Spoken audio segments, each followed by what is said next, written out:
Kicking off the list at number 10, going the distance. First things first, how much was an IPA back in the 1800s? That's why we clicked this video, right? That's all we want to know. Some beers today cost like $13 at the bar. What's going on? Nowadays we have happy hour, drink specials, wine pairing suggestions that go along with your meal. We have affordable alternatives today at the bar.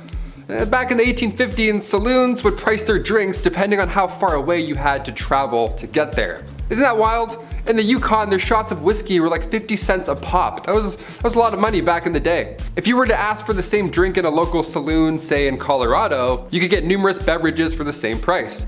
And as you would expect, the fancier the establishment, the more you'll spend. But either way, it's not going to be comfortable. Number 9, Manure Everywhere.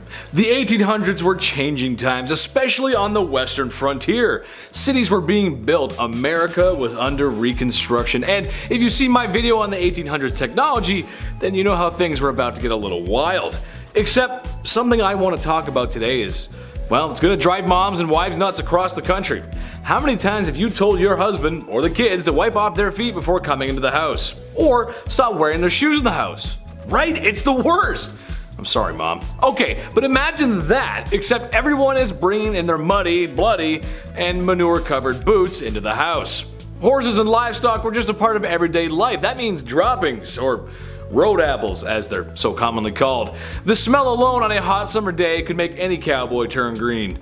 I think I'm going to puke, Dad! And on the topic of cowboys, how about the horse and cattle hustling, the then and versus now? Back in the 1800s, the report of a Texas Ranger captain on patrol with his company in the Texas Hill County Red came upon 4 cattle rustlers and 4 heads of stolen cattle. Final cost to state, 6 rounds. The penalty for cattle rustling and horse theft was always death if caught red-handed. No need for trial, all that was necessary was to carry out punishment. Vultures and coyotes did the cleanup. Hell, in the Cowboy Code I just told you guys about, it states that riding another man's horse without permission is nearly as bad as spending a night with his wife. Nowadays, charges for horses or cattle rustling still exist. In April of 2021, the RCMP executed a search warrant on a rural property in central Alberta after an investigation was launched into stolen livestock from the Caroline area. 4 stolen calves were located on the property, so the landowner was hit with 5 counts of theft. Also, I guess he must have been a character from Trailer Park Boys because he happened to have a stolen vehicle, multiple illegal weapons, was under the influence while driving, had a bunch of substance in the vehicle, and 12 catalytic converters. So, police solved a couple other crimes in this trip. And in 2009, Bill SB 1163 was passed by Texas Senate to increase the penalty for cattle theft in Texas to 3rd-degree felony to dissuade the excess issue. Montana's Senate Bill 214 also passed in 2009, and it required a person convicted of theft or illegal branding of any livestock to pay a minimum fine of $5,000 and not exceeding $50,000, and serve a jail sentence not exceeding 10 years.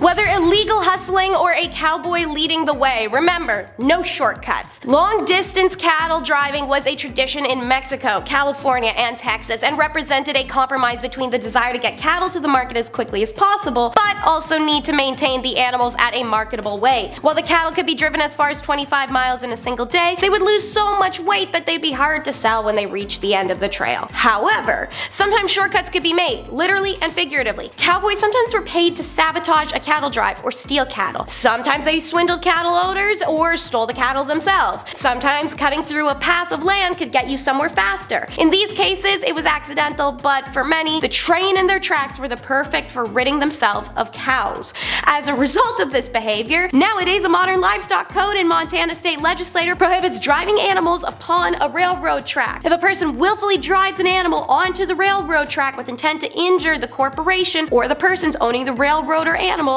and such animal is killed or injured thereby, the person is punished by a fine not exceeding $50,000 or imprisonment in state prison not exceeding 5 years, or both, and they're liable for all injury and damage as caused by this occasion. A break from the animal talk will cover the West and women's suffrage, how a lack of laws in the West made it possible to limit oppressive laws against women in the East and America-wide. The frontier lands weren't bound by the conventions of the eastern parts of the United States. Past the continual divide, people were expected to dispense their own justice within communities. This also meant people were no longer bound by day-to-day conventions of life in established towns and cities elsewhere. And by people, I mean women. Well, predominantly white women at least, it's always always been the easiest for them. Women could own property, they could work as painted ladies or as madames, but they could also be law enforcement, bounty hunters, and business owners. They could have their own home, they could divorce, or they could cross-dress their way through life, the way that Charlie Parkhurst did. The origins of the women's suffrage movement in America began in the West. Virtually all of the Western states enfranchised women long before the states in the East granted women the vote. Women's Christian Temperance Union was a huge leader in the women's rights across a variety of cultural, political, and social divides, leaning towards socialism in its belief that women needed legal rights in order to best fulfill their roles in home and beyond. Members of the WCTU, as well as women of the Wild West, worked together to campaign for better working conditions, equal pay, voting rights, and end the exploitation of women. The work of the WCTU and the experiences of these Wild West women, especially Indigenous women and women of color who suffered the worst at the hands of white settlers and worked the hardest despite, are important and led to the freedoms that we have now. And now a silly little interlude, the measure of a man should not be his ability to toss back some beers. After all, what constituted a man being old enough to belly up to the bar in the Wild West? Usually it was the judgment of the proprietor or the bartender. You guys know the one where they kind of look at you and they do the up and the down and you get all anxious. Billy the Kid was hanging out in saloons by the time he was 18. Billy Clanton was doing the same even before that. There are endless records of our most famous cowboys and outlaws getting tanked on the regular from a young age. But why? First off, alcohol was more common because it was a lot safer than water. Alcoholic drinks kept longer and it was easier to transport. It's been this way since medieval times, so no shock value in that. Beer was rocking a typical 1 to 2% ABV, and it was the closest thing to portable water. When they were actually drinking to drink though, spirits was the choice, coming in at about 15% ABV in the late 18th century compared to our modern day 40% ABV.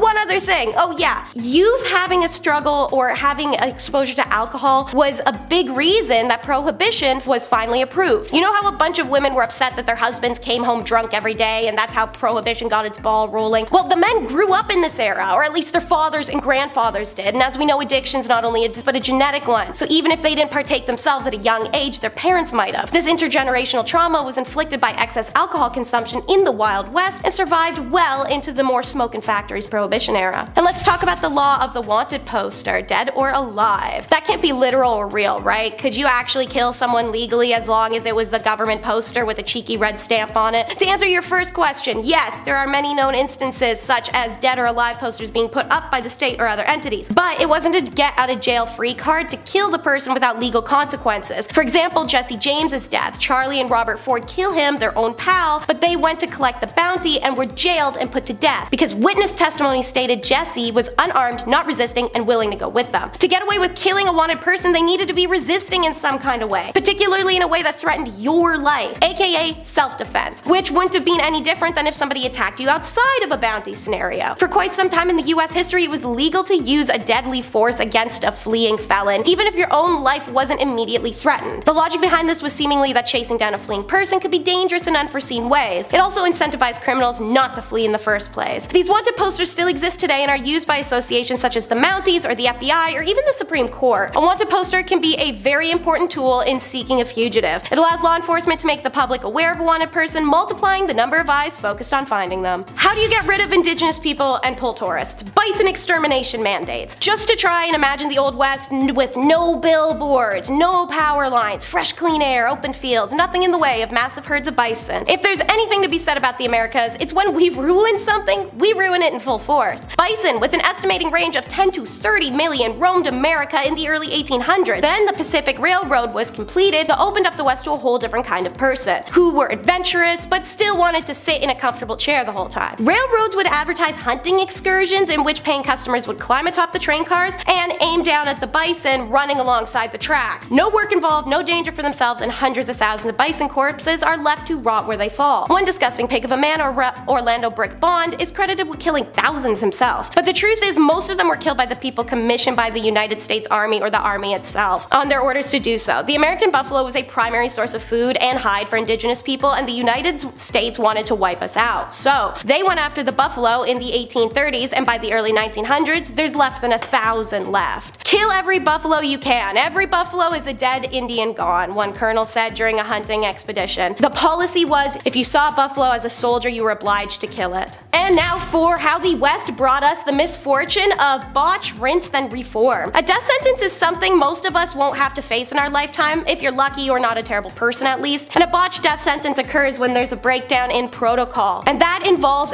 unanticipated problems or delays that cause, or at least arguably cause, unnecessary pain for the prisoner, or that reflect just gross incompetence of the executioner. It's an estimated that 3% of the US death sentences from 1890 to 2010 are botched, with the hemp necktie coming in at first. The tension of the rope or the strength is right. They were using a generalized scale that resulted in some hellish endings. The death of Tom Horn was retold in the Saga of Tom Horn, and he was sentenced to death, but the method used to relieve him ended up with him suffocating for 17 minutes. The opposite happened to Black Jack, aka Tom Ketchum, the last man to be roped for train robbery. He fell too far, ending his life with decapitation. The New York Times says a reliable formula for determining the drop wasn't published till 1913, and with it came more humane standards for pre-death sentence, and the Wild West is actually the origin of prisoners getting to choose their last meal as well. And finally, no deathly duels is last in the countdown. Public offender, legislator, lawyer. Each of these professions needs to take an oath stating that they have never fought a duel with a deadly weapon if they want to work their job. In section 228 of the state's constitution, there remains a famous dueling clause. Since 1891, the Commonwealth officials have had to swear or affirm that they've never been in a duel in or out of the state or acted as a sect. Now, why do we have that law still today?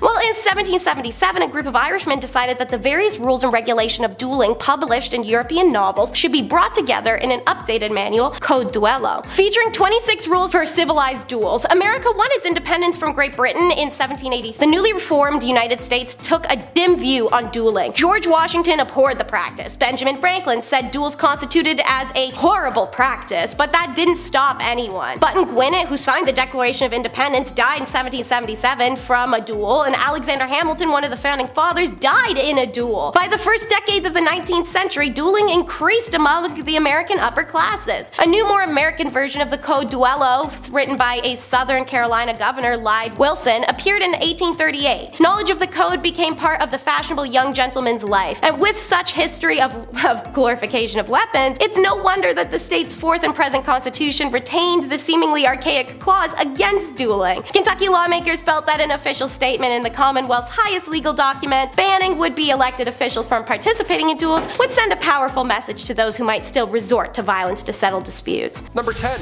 Bank robberies. Okay, when we hear about the wild, rootin' tootin' Wild West, whatever, we think of outlaws like Butch Cassidy's Wild Bunch, the James Younger Gang. Apparently, it was just bank robbery central back then. Just a lot of this and tapping and riding horses and stuff. That's really not true. Bank robberies didn't happen that often in real life. In fact, during the Wild West era, officially declared from 1865 to 1900, there were only 8 bank robberies.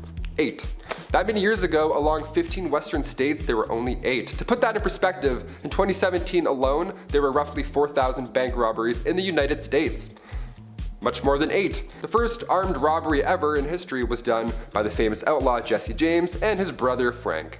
This went down in 1866. The gang of outlaws robbed the Clay County Savings Association in Liberty, Missouri. Fun rootin' tootin' history. Number 9.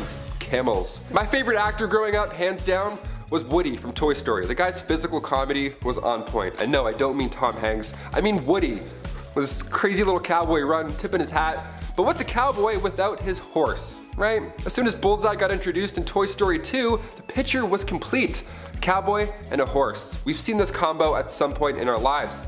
Everywhere. But did you know that for around 100 years, camels were part of Texas wildlife? So imagine a cowboy on a camel. Yeah, that's real. That happened. Imagine 2 cowboys on the humps of a camel. How silly and intimidating would that look? Back in 1855, Congress spent thousands to purchase and ship feral camels from Egypt. The hot Southwest would make sense when it comes to camels doing their camel thing. But by 1857, the army had 70 camels. Things were going well until, you know, the Civil War happened, and then the camels escaped and all that madness, and then from then on, for 100 years or so, they bred and roamed Texas.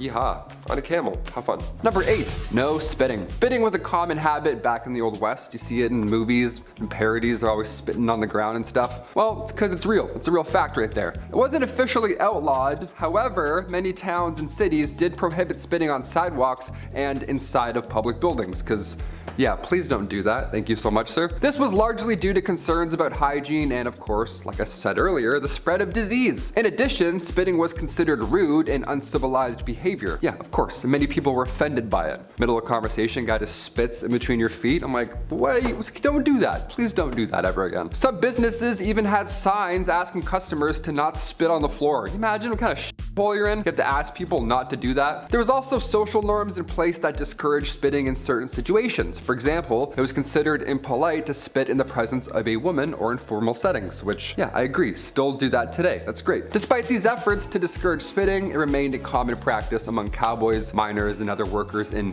ye old west. They're like, yeah, I have shit in my mouth. I don't know, we don't have water. I'm gonna spit. Sorry. Number 7, communal towels. Ugh, this one's so rough. It's exactly what you think it is. It was a ride. Today we have paper towels that you pump like 13 times just to get a little sheet. Or sometimes, if you're lucky, that Dyson air drying thing where you just dip your hands in for like 13 seconds and then it's done. You're like, oh, the future is here. That's always fun, that one. Back in the old west, communal towels were often used in public restrooms and other shared spaces. Yeah, just one towel for all. Just to dap off everything that's wet or damp back then. Ew. These towels were usually made of cloth and hung on a rack for multiple people to use just in public, like it's your bathroom. While this may seem unhygienic by our modern standards now, it was a common practice at the time. So yeah, I don't know, we can laugh a bit, I guess. People were generally less concerned about the spread of germs and diseases back then, and communal towels were convenient and they were a cost-effective option for public spaces. However, with the rise of awarenesses about hygiene and germs and all that nasty stuff, the use of these towels eventually fell out of favor in the earliest 20th century. Thank God. Imagine dapping off your lips after eating some wings with a communal towel. Some cowboy just, you know, and then and then you come in and wipe your, that's so gross. Number 6, hair care? Yeah, I added a question mark there because, I don't know, not much TLC going on top back then. Throughout history, people have used a variety of natural ingredients for hair care. Nowadays, guys have it too easy. It's like Axe 5-in-1. It's like hair, armpits, legs, feet, all like, no way you can do all of that. Popular methods in the Old West were whiskey and castor oil. Yep, all on your big exposed head, right in the sun, there you go. Pantene Pro V wasn't a thing then, so folks were rubbing their heads clean with castor oil. That's a nightmare. Whiskey was believed to help cleanse the scalp and often promote hair growth, while the castor oil, that option, that was thought to moisturize and condition the hair. So that'd be a fun 2-in-1 back then, that's great, put that in the stocking. These ingredients were readily available and most importantly, they were affordable, making them popular, but also, realistically, it was their only option. Guys doing whiskey, he's like, yeah, let's clean it up, clean up top. It's so hot. It's like, ugh, really burns. Number 5, medical shows. Today, medical shows, they're fascinating. Dr. Pimple Popper, I'll watch that all day while I eat. I don't even care, I'm disgusting like that. Dude's getting mashed potatoes squeezed out of their back, so I'm like, let's go, I love it. I'm slapping that thumbs up, it's my shit. Back in the Wild West, the 1860s, the 1890s, you know, they had what's called medicinal showmen. These are, what an absolute joke, what a con. These guys would go town to town selling elixirs and tonics, everything one needs to live a happy and comfortable Western life, but they were full of lies. None of this shit is true. These professional medicinal showmen would have pawns run ahead and plant themselves in the audience before these random demonstrations of amazing medical elixirs, right? These shows, bunch of bullshit. They would call up random audience members, that guy that ran ahead, and then use one of these elixirs and magically treat their ailment on the spot in front of the public, right? Almost as if it was a magic show. One of the most successful of these elixirs was the elixir made from John Healy and Charles Bigelow. It was a mixture of herbs, roots, and animal fat, said to treat any and all illness, but in reality, it was just an extremely strong laxative. So yeah, if you're gonna take it, make sure you're close to home. Yeah. Number 4, bad bartenders. When we think of old saloons, old west saloons with the swinging doors and stuff, a few catchphrases and a cowboy with some whiskey, all that good stuff, the bartender back then would pour a drink, the cowboy would take the bottle instead. So illegal. Sir, that's that, please put that back. Back in the wild, wild western days, grabbing a drink at the bar wasn't like that at all. It wasn't like anything you see in the movies. It sucked. Bartenders, they had no regulations to follow behind that dirty bar. But not only was it very high proof, but some bevies like tarantula juice was just, it would just poison you. It was literal poison. If its name didn't tip you off, it was literally made with poisonous ingredients, because that's how cowboys did it back then. But they're hairs. I don't know. Tarantula juice was made from strychnine. If you drink it, you're gonna feel like there's tarantulas crawling all over your skin. That was their pitch back then. They're like, happy hour, come get tarantula juice. I'm like, awesome, thank you so much. How do I not tip? Which button do I press to not give you money, you freak? Number 3, grow it out. In the Old West era of the United States, men often grew their hair long as a practical choice rather than a cool fashion statement. You know what I mean? All those bandits with their long hair, they had to. Living in the rugged and often isolated terrain of the West, men had to perform many physically demanding tasks like hunting, ranching, mining, pouring whiskey drinks and tarantula juice. Long hair would help protect their scalp and neck from the sun and wind and all that good stuff. But it's important to note that haircuts were not always easily accessible back then. And many men back then could not afford them or did not have access to a barber. It's like, I can't cut it. He's like, where? We don't have anything. We don't have dental. What do we do? As a result, growing their hair long became a practical and functional choice for many men back in the Old West rather than, style. They were going for looks back then. They weren't doing man buns, doing the cowboy thing. They're like, no, I have bugs. I don't want you to see my bugs. I'm gonna grow it, thanks. Number 2, outhouses. This one here stinks. In the Wild West, outhouses were sadly common as indoor plumbing was not yet available. Didn't think of that yet. So these structures were often simple and consisted of a small building, if you want to call it that, with a hole in the ground for your waste disposal, if you want to call it that. Now, due to the unsanitary conditions and lack of proper waste management and knowledge about germs and stuff, outhouses could attract a variety of insects and other pests, and it was just bad to go in there. Flies, mosquitoes, other bugs, they were commonly found in and around these structures, and they could potentially transmit diseases to humans. So if you're in there, really get your business done and then get out. You don't want to waste time. You're not checking any tweets while you're in there, that's for sure. Despite the unsanitary conditions of an outhouse, they were a necessary part of daily life in the Wild West, and people learned to tolerate the bugs and just deal with it because they're like, you know what, this is better than going on outside. Whatever's going on out there, we're good. Close that up. One time I went to a cottage when I was younger, and my mom didn't tell me that they had only an outhouse, no running water the entire week. I was like, awesome, let's turn around, I guess. I'm not doing that. I held it for like 7 days straight. It was a nightmare. And finally, number 1, broken bones. I'm lucky enough to have never broken a bone. I mean, knock on all the woods. But what if you did back in the old Western days, right? Then what would happen? But is a cowboy gonna heal you up? No. What if you were trying to learn a kickflip and you broke your leg? Then what? What are you gonna do? If the dental plan was any indication, it's not pretty, not a lot of options. In the Old West, broken bones were a common occurrence, particularly among those who worked in physically demanding jobs, like ranchers, miners, cowboys, around livestock. Those things kicking you randomly, something's gonna break. Treatment options were limited and often relied on first aid techniques, splinting the affected area with whatever materials were available, such as wood, cloth, or even animal hides. It sounds crazy, but back then that was really the only method for immobilizing broken bones. Pain relief, that was only provided with natural remedies, such as opium or willow bark tea, so you're gonna feel that entire healing process. It's gonna suck. More serious fractures, like ones that, go through the skin, those require the attention of a doctor or a surgeon. However, those medical professionals back then were not always available in the remote areas of the Wild West. No helicopter's gonna come in and grab you and then take you out. No, you're basically fucked more often than not. Number 10, bounty hunter. Wanted dead or alive. The kind of thing that instills an idea of a character that would go out into the wilderness alone to hunt down criminals like Texas Cheddar over there, and would be despised by all those they encountered. But that's not actually how it really was. You see, bounty hunters as we think of them today weren't really like that in the 1800s. Bounties were usually taken up by public peace officers, private detective agencies, or companies like Wells Fargo & Co. Many sheriffs and marshals, such as myself, Sheriff Stringbean, took up these bounties to make up for the little amounts of money they make from their day jobs. The actual term bounty hunter referred to mercenaries who would join up with an army for the bonus of enlisting. On top of that, the reward for capturing criminals like Texas Cheddar wasn't even called a bounty. It was actually called a bail. Sorry to ruin your day. Number 9, Gravedigger. What does a monster truck and a weird dude from Kakariko Village have in common? If you said the foundation blocks that made up my childhood, then you win a prize. What's the prize? A big old kiss from me.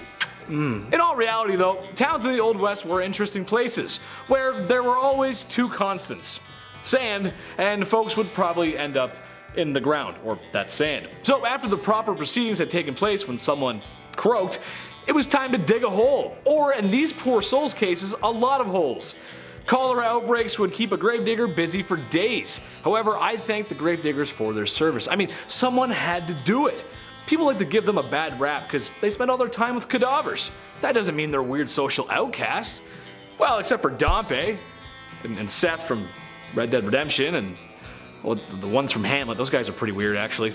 Oh boy, maybe we should just keep our distance from them. I don't know, I'm getting out of here. She's who you'd see in these old Western films. Josephine Sarah Marcus. A smolderingly good-looking actor born in 1861, Marcus ran away to Tombstone, Arizona while touring with a theater group performing Gilbert and Sullivan's HMS Pinafore. She stuck around to marry Sheriff John Banham. But 2 years later, when notorious criminal Wyatt Earp showed up, well, her marriage went cold very coincidentally as she got all hot over tall, dark, and handsome Earp. Josephine and Earp fell in genuine love, and she'd supposedly be the reason behind the famous duel at the OK Corral, a 30-second flurry of gunfire involving the Wild West superstars Doc Holliday, the Clayton brothers, and of course, the Earps. He, unlike many, was unbothered and actually more intrigued by her Jewish heritage. The Earps lived an okay life once they settled a bit, moving between mining and oil camps and eventually California to promote a movie about Wyatt Earp's lawman exploits. Unfortunately, Wyatt passes away before this is accomplished, leaving Josephine to battle it out with the studios and writers who take the original biography and turn it upside down. A commercialized depiction of her husband and an unflattering portrayal of her is released called Wyatt Earp Frontier Marshal. It came out in 1931 and fueled 50 years of Wyatt Earp mania, pro and con in print and film. Until she died, Josephine worked hard to have the correct documentation of her beloved life released. She passed away in 1944 and claimed until her dying day that Wyatt Earp was her one and only true love. Here's another one, Pearl Devere. She is one of the most famous madams in history. This red-haired siren was born in Indiana around 1860 and made her way to Colorado during the Silver Panic of 1893. Devere told her family she was a dress designer, but in fact rose to fame as the Old Homestead, a luxurious brothel in Cripple Creek, Colorado. The price of a night's stay could cost patrons $250, which at the time was insane, but more so in comparison to how most hotels at the time charged about $3 a night. The building was reportedly equipped with an intercom system and boasted fine carpets, imported furniture and drinks, and chandeliers. As beautiful as she was sharp, the Rose of the Wild Bunch. Daughter to Germanic mother and Native American father, Laura Bullion faced discrimination and inability to fit in right away. But that's okay, she followed her father in the footsteps of career criminal. And while working as an escort in Texas, she becomes involved with Will Carver, who had been her married-in uncle until her aunt's recent demise. Now widowed, Carver took 15-year-old Laura to Utah with him, where he begins working with Butch Cassidy and the Wild Bunch in 1898, as does Laura. Laura Bullion helped the gang by fencing goods and money for them and was known to the group as Della Rose and often called the Rose of the Wild Bunch. Her affections also turned to Bill Kilpatrick, a member of the group, and they became lovers. Having taken part in several train robberies with the Wild Bunch, Kilpatrick and Bullion returned to Texas with William Carver, where Carver was ambushed and killed by lawmen on April 1st of 1901. Bullion and Kilpatrick then fled to St. Louis, Missouri, where they were arrested on November 8th of 1901. Kilpatrick was found guilty of robbery and sentenced to 15 years in prison, while Laura was sentenced to 5. After serving 3.5 of those years, Laura was released from Missouri State Penitentiary at Jefferson City, Missouri on September 19th of 1905 and lived the last years of her life in Memphis, Tennessee, under the name Freda Lincoln, where she was a seamstress and a dressmaker. She passed away on December 2nd, 1961, and is buried in Memphis under a tombstone that reads Freda Bullion Lincoln, Laura Bullion, the Thorny Rose.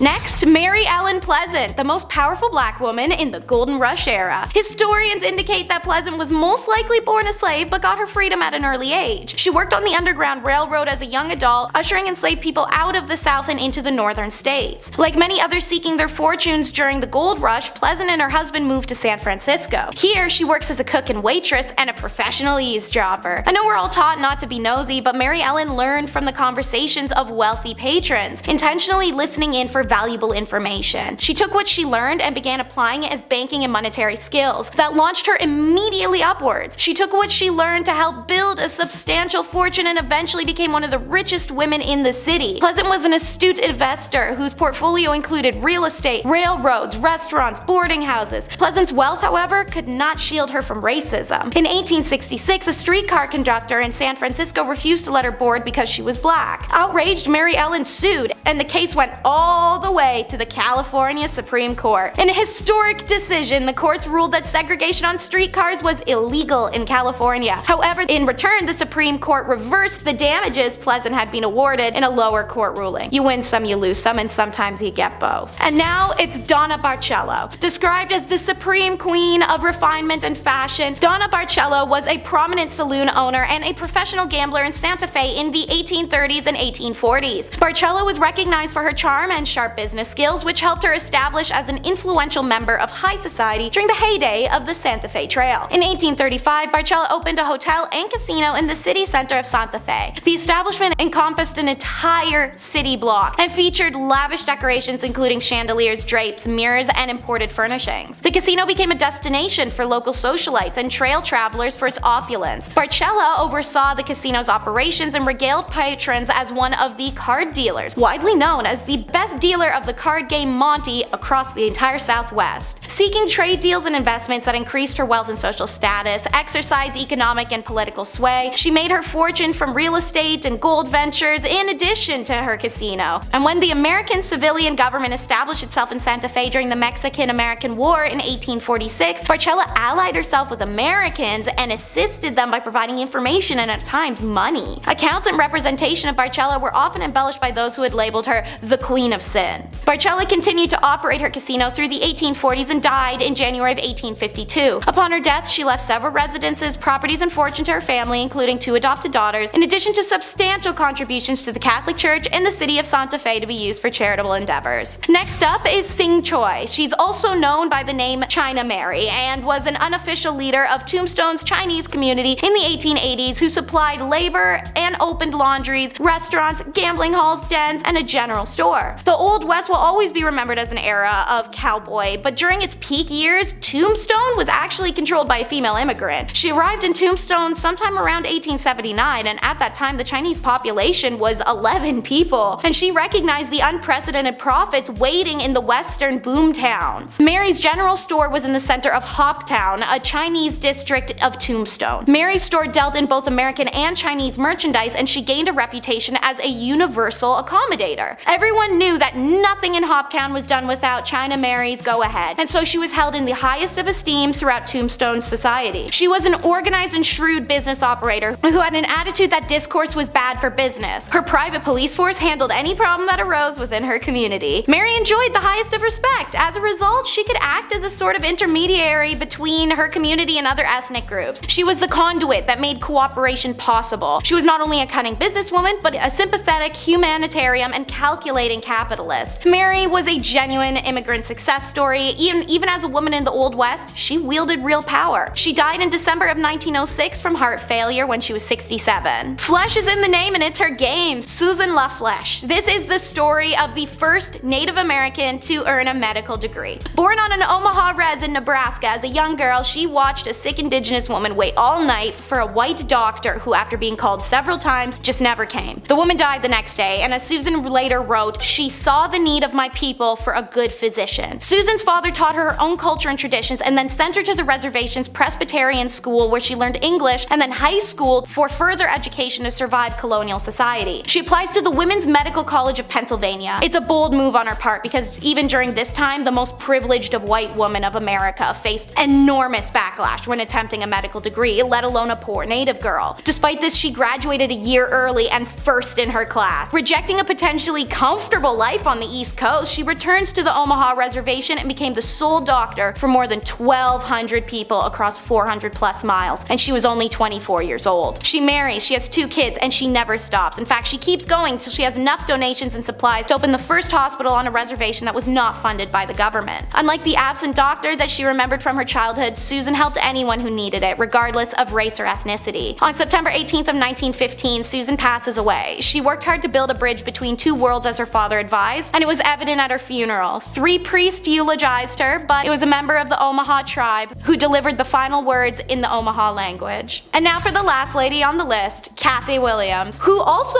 went in reverse as Williams Cathay from 1866 to 1868 with the famed Buffalo Soldiers who patrolled the 900-mile Santa Fe Trail. She was the first African-American female soldier to enlist in the army. She's the only documented black woman to serve in the army in the 19th century, and she's the only known black female soldier to be a part of the Buffalo Soldiers. Post-war job opportunities for newly freed slaves and for African Americans in general were non-existent, so many had no choice but to turn to the military service for employment stability, but also newfound access to healthcare, education, post-war benefits by way of pension. Her enlistment starts in November of 1866 in St. Louis, Missouri. A cursory examination by an army surgeon should have outed Williams as a woman, but since the army didn't require full medical exams at the time, she was minty. Eventually, her third round with smallpox has a surgeon discover her secret in 1868. The post surgeon found out I was a woman and I got my discharge. The men all wanted to get rid of me after they found out I was a woman. Some of them acted real bad to me, Williams said. Once again, dressed as a man, Williams signed up to an emerging all-black regiment, the 38th U.S. Infantry, which would eventually become part of the legendary Buffalo Soldiers. These units dotted out the landscape of the American West and showed tremendous skill and valor in a range of duties. They fought in skirmishes with indigenous people, escorted vulnerable wagon trains, built forts, mapped the territory, protected white settlers, all with subpar equipment and a lot of racism towards them. In trying to make a life for herself, Williams could not have known her story had traveled. It landed with a St. Louis Reporter, and in January 2nd of 1876 edition of the St. Louis Times Daily, Williams officially became a headline when her story was published. Accounts say she died in 1893, shortly after being denied disability compensation required for her illness. Not for being undeserving of it, but simply because they couldn't grant it to her due to the fact she lied about being a man. Kicking off our list at number 10. Seam squirrels. I love squirrels. Being Canadian, we see quite a bit of them. They're a little too friendly for me at times, but they're great. During the Old West era, seam squirrels were, well, not what you think. Personal hygiene was not a priority for many people back then, obviously, and lice infestations were unfortunately quite common. Now, the type of lice that affected people during this time was commonly known as body lice, which is pretty horrible. That could be found in the seams of clothing, hence the term seam squirrels. Yeah, not actually a squirrel at all, it's just body lice. Gotcha. Body lice, of course, was a major problem during the Old West era, and they were responsible for the spread of diseases like typhus, trench fever, and relapsing fever. Relapsing fever? I haven't even heard of that one. That's terrible. These diseases were often fatal because, you know, ye Old West, and many people in the Old West succumbed to them. To combat the spread of lice and the, one of many diseases that they carried, people in the Old West often resorted to extreme measures, such as burning their clothing or even shaving their heads completely. That's why you see old cowboys and they look like they're stressed. They have no hair, their clothes are just gone. You're like, what happened? Lice. Lice happened. Some people also used remedies like vinegar and kerosene to try and kill the lice, so yeah, it was a rough time either way. Overall, lice infestations were a significant health concern during the Old West era, and they played a significant role in the spread of disease. Yeah, it wasn't just rats in the medieval era, it was also lice, which is even grosser in my opinion. Number 9, Old West dental. I could use some Old West dental recently. I'm chewing on one side right now, you know what I mean? In the Old West, dental hygiene was not a priority for everyone. They couldn't afford it. And also, dental care was often very sparse. You couldn't really find it anywhere for that matter. People generally didn't have access to modern dental tools or products, and many did not have regular access to any dentists at any point in their life, which is a sad but real fact. That would suck. I'm terrified. However, there were some basic dental hygiene practices that people in the Old West may have followed to keep their teeth, somewhat in their heads, keep their gums not rotten. Didn't do much, but it did something. There were toothbrushes. Not many, but wasn't as good as Oral-B. There's some stuff. More often than not, you'd have to use twigs or chew on mint, that kind of natural survivor stuff. Some people may have also used a cloth or a rag to rub their teeth clean. Yeah, don't forget your tooth cloth before you go on vacation, I guess. Gotta and then put it back in your pocket. Your old woody teeth, gotta rub those. Access to professional dental care was limited in the Old West. Some towns, some had dentists, but all they did back then was just pull out the problem. They didn't give you a crown. They're like, which one hurts? All right, get out of here. All without anesthesia, so that's a great time. You're gonna remember all of it. Other options included a community toothbrush, which is hilarious to think about and also so sad. Yeah, some public establishments had a public toothbrush. Can you imagine? Go out, have a little brush, check your teeth. All right, cool. I'm gonna go back to the bar. I'm gonna be sick. I'm gonna actually throw up right now. Number 8, no stools. Okay, this one's for all the bartenders out there. I see you. I respect you. Bar seating is vital. You get your regulars coming in. Joan with the limp, she's so nice. She's always so nice every day. Always gets a grilled cheese. She's the best. Always a smile on her face. Individuals who want to grab a bite and read the paper, obviously they don't need to take up an entire table for 8, so you have spots at the bar. It's ideal. We're used to this. But back in the Western days, bar stools just weren't a thing. Bar spots it didn't exist. You couldn't sit and vent to your local barkeep about why your ex hasn't texted you back. They didn't have stools at the bar. They just had the rail at the bottom for your foot. Just that little bar rail there for the little lean right there. A nice cowboy lean. Yeah, I'll just eat fish and chips standing up leaning. Awesome. Just the thing you want after walking in the sun all day long. A foot rail. Number 7, duels at high noon. Let me paint a picture for you, partner. It's a warm summer night, and you find yourself sitting at a card table in a saloon that's named after a barnyard animal. The piano is blasting a ragtime tune as waiters bustle about, serving drinks to unruly cowboys that fill the establishment. In front of you are 3 unsavory characters, each more than the next. As the night goes on, so do the poker chips. And when one gentleman ain't taking kindly to his losses, some insults about each other's mothers are exchanged. A powerful slap reaches the man across the poker table, matching the energy of Will Smith on an Oscar night. Too soon? I don't know. Wow, West. Wow, West. That's when it's settled. Tomorrow at high noon, they're gonna settle this like gentlemen. A duel at noon with guns. That's how they did it. Does it get any more classic than that? I don't think so, folks. The clock strikes noon, and only one outlaw remains, and he's married to Jada Smith. Number 6, only talking. Here we go. You ever go to a bar, you're having a nice time, you and your pals order some Caesar salads for the table, the night is now well on its way, we're feeling good. Then 10 o'clock hits and you see a band start to set up. Okay, game time decision. Do we settle up and leave before they start? Or do we give them a chance, end up feeling bad, and feel obligated to stay until the very end at 3 a.m.? It's tough. Usually the latter ends up happening. Back in the 1800s, we didn't have to worry about such an issue. Most of the time, these saloons were just for business. The odd time you would have poker, dice, a piano, perhaps, would be in the room, with some jazzy fingers making an appearance. But when saloons first popped up in Wyoming back in 1822, most of the time it was for lawmen, miners, gamblers, just pure business. Not many blind dates happening in booth 16, you know what I mean? Number 5, comfort of the ladies of the evening. Now being that it's the Old West and there was just a shootout in the street, folks need to take their minds off of such horrors. Adding to the mix long hard days tending fields and livestock, people need to take off some steam. The local saloon is there for that. However, like a hidden menu at McDonald's, there's some other activities a man can engage in that aren't perhaps a regular service.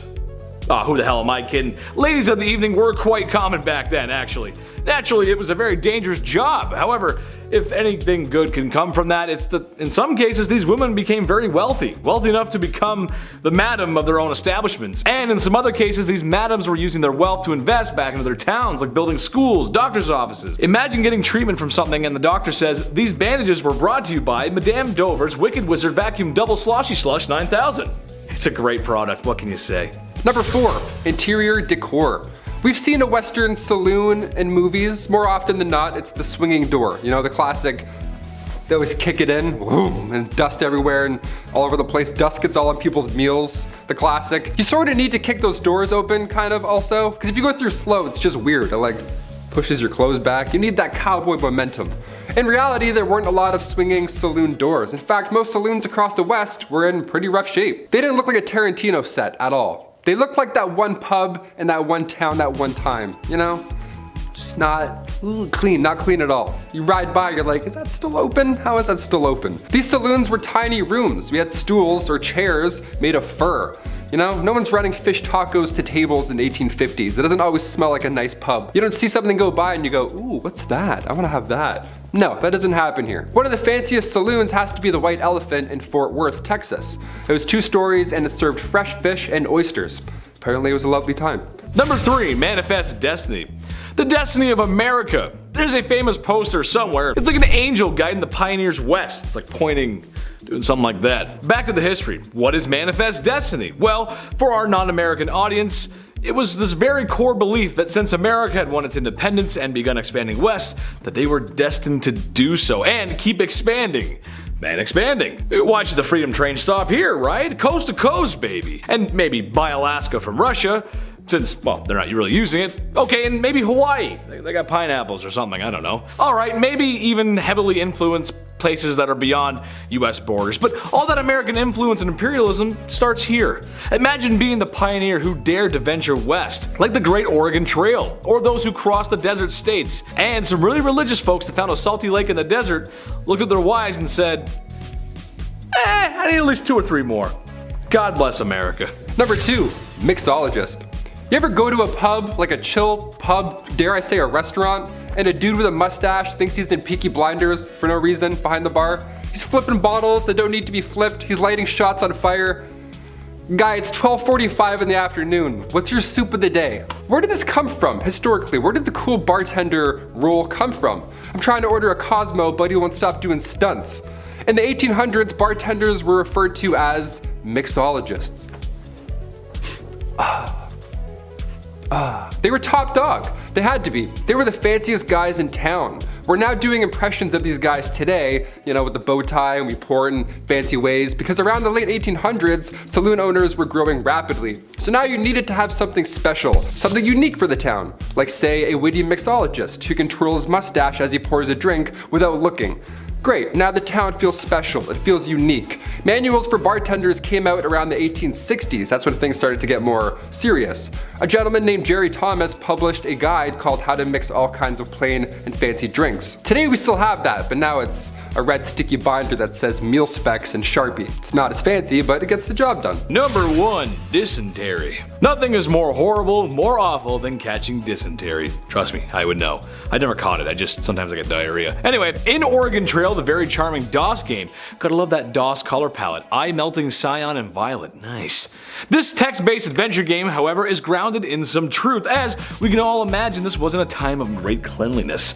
Dysentery, typhoid, cholera, malaria, or more commonly known as yellow fever, and even scurvy, which you usually associate that with pirates, but cowboys got it too. Which, given the conditions of the Old West, makes for a not so fruit-friendly environment. So yeah, it does make sense. Sadly for cowboys, prospectors, and everyone in between, there was a good chance you would lay down with a headache, and then the rest of your posse would have to lay you down forever. In the ground, partner. First up, let's meet Pearl Hart. And let me start by saying that there's like 3 Pearls on this list. Wild West was a big fan of that name. And Pearl was a big fan of the Wild West. She was born in Canada around 1870, and by 17 she was married to a gambler and on the train to the Americas, running from her terrible father and a life of disguising herself as a boy to commit thefts to scrape by. At 22, she attempted to divorce said husband to pursue further opportunities in the West. A total ride-or-die dandy, Pearl's husband upped his life to chase her down, and when he found her, Pearl was already living it up with cigarettes, liquor, and even morphine. He won her back, but only before being drafted. After her husband left to fight in the Spanish-American War, Pearl, who was using her old cross-dressing ruse to commit thefts and crimes alike, met a man named Joe Boot, who was a career criminal. They robbed stagecoaches for a while before she was caught and jailed. Hart is famous for saying, "I shall not consent to be tried under a law in which my sex had no voice in making." She was eventually released, to jail having helped her find sobriety, new skills, a career, and how to read and write. But the rest of her life is kind of unknown. America was shocked and thrilled by the idea of a female outlaw, and Pearl earned endless infamy from the age of 19. Newspapers clamored for interviews with Hart, while Cosmopolitan, a new magazine at the time, was obsessed with her and often sent reporters to try and get quotes out of her. The Old West never saw another woman like her. And Pearl wasn't the only one taking advantage of male privilege. Meet Charlie Parkhurst. And from 1812 until their death in 1879, nobody knew Charlie was biologically a woman. There's no official documentation on what Charlie identified as personally. If they felt themselves to be a woman or non-binary or transgender, we'll never know. The story goes that while in the poorhouse as an orphan, Charlie discovered that boys have a great advantage over girls in the battle of life, and they desired to become a boy because of it. But what we do know is that times were rough for ladies in the Wild West, so this crackerjack stagecoach driver decided to live most of their life as a man, driving stages for Wells Fargo and the California Stage Company, pulling cargoes of gold over tight mountain passes and open desert, at constant danger from rattlesnakes and desperados. But Charlie had the balls for it. They're remembered as short and stocky, a hard drinker, cigar smoker, and tobacco chewer who wore an eye patch after being kicked in the left eye by a horse, thus their nickname One-Eyed Charlie. Using their secret identity, Charlie was also a registered voter, and meaning they may have been the first American woman to ever cast a ballot, and nobody knew. After stagecoaching industry began to die due to the railroads, Charlie lived out the rest of their life raising cattle and chickens until their death in 1879. It was then that their true identity was revealed, much to the surprise of their brooding and brutal friends, and then it was documented to the world in newspapers, many of which actually appreciated who they'd been in their secret instead of belittling them in death. I'm sure Charlie would have loved to see that and know that. Number 8. Saloon Owner. Saloons are about as synonymous with the Old West as a single tumbleweed blowing in the wind, moving from stage left to stage right. Just about anyone could be a saloon owner too, from Festus down the street to the previous sheriff to a fancy gambler. The saloons of the Old West outnumbered churches 100 to 1, and are any of us really surprised? You'd see one general store, one doctor, if you're lucky, and then like 3 saloons all on the same street. It's actually probably one of the most usual jobs on this list. It was also one of the most accessible jobs, usually being what people turned to when other avenues of employment ran dry. It would even be what you did while saving up money to buy farmland or to run for your office in your government. And in a town where everyone and their moms knows you as the guy who serves the liquor, you ain't gonna have a hard time getting elected. I kinda wanna be a barkeep now. Number 7. Lady of the Evening. I talk about these ladies a lot, I know. Not because I want to, but because that's history, baby. I mean, not that there's anything wrong with that. I'm window shopping only these days anyways. That's just the way she goes. A wise man once said, sometimes she goes, sometimes she doesn't. Way she goes, boys. When we think back and look at the Old West, you think of all the hard-working men and women who made the frontier possible. If it wasn't for those pioneers, we might not have the West Coast today. That means no vegan food. Ooh. That being said, the brothels and ladies who laid down their lives are a huge part of that history. Some brothels became so wealthy that they even would invest back in their towns, buying schools, medical buildings, that kind of thing. The truth of the matter is, no matter how greasy it might seem, it just wouldn't be the Wild Wild West with a little girl power. Number 6. A banker. Look, it ain't really unusual, but you get shot at a lot. Bank robberies were not just in movies, no sir. To be a banker these days came with the territory of inviting unwelcome weapon-wielding bandits to hold you up. Apart from robberies, these banks had pretty much zero regulation too, so fraud and mismanagement was pretty commonplace. It's almost safer to keep your savings in a vault at home. Almost. A lot of the time, these banks were just a couple of fellers in town who teamed up, pulled their money together, and opened a community bank. You can kinda guess how this probably wouldn't be the most trustworthy of monetary depositories. But they were absolutely essential for some people, especially those in the cattle business, where you would see around $50,000 to $100,000 exchange hands in some of those transactions. That's a lot of money back then. Heck, that's a lot of money right now. To me, at least. Applications for a sugar mama will be received in the comments below. Number 5, gambler. You gotta know when to hold 'em, know when to fold 'em, and know when to walk away. Anyone who spends time in front of a slot machine will tell you that it can be a dangerous game. Many have claimed to won it big, all whilst envelopes with red print pile up at the front door. Final notice? Pfft, that means another spin, baby. Well, this is a similar story of the Old West, but instead of a one-armed bandit, there were actual bandits with 2 arms and guns. Yikes. It's a game of poker, lies, bluffs. Playing the wrong hand could wind up turning sour. The gamblers are the type of guys who roll into town in the shiniest clothes and stay in the best places. And right before you notice you've been cheated at the poker table, he's already cashed out. Number 4. Milliner. Hey, I have a proposition. So we have hats for men, right? Now, what if we employ someone for the sole purpose of, get this, making hats for women? Well, Jebediah, we have that. That would be the milliner down the road there. If you were a high-fashion lady in the 19th century, then you would have definitely come into contact with these fine sellers and makers of women's hats. They were usually located in bigger cities where the higher end families would either live or spend their time. And you should take a look at some of these hats. They are works of art. Maybe some are a little whack, but hey. Number 3, con man. You'll like this one, guys. You're gonna like this one. There's nothing more peculiar, more strange, more theatrical than a snake oil salesman. Where would John Marston be without Nigel West Dickens? I don't know.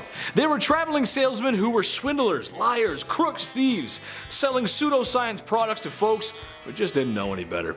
It would work something like this. I would show up in town with my traveling cart of wares and mysteries.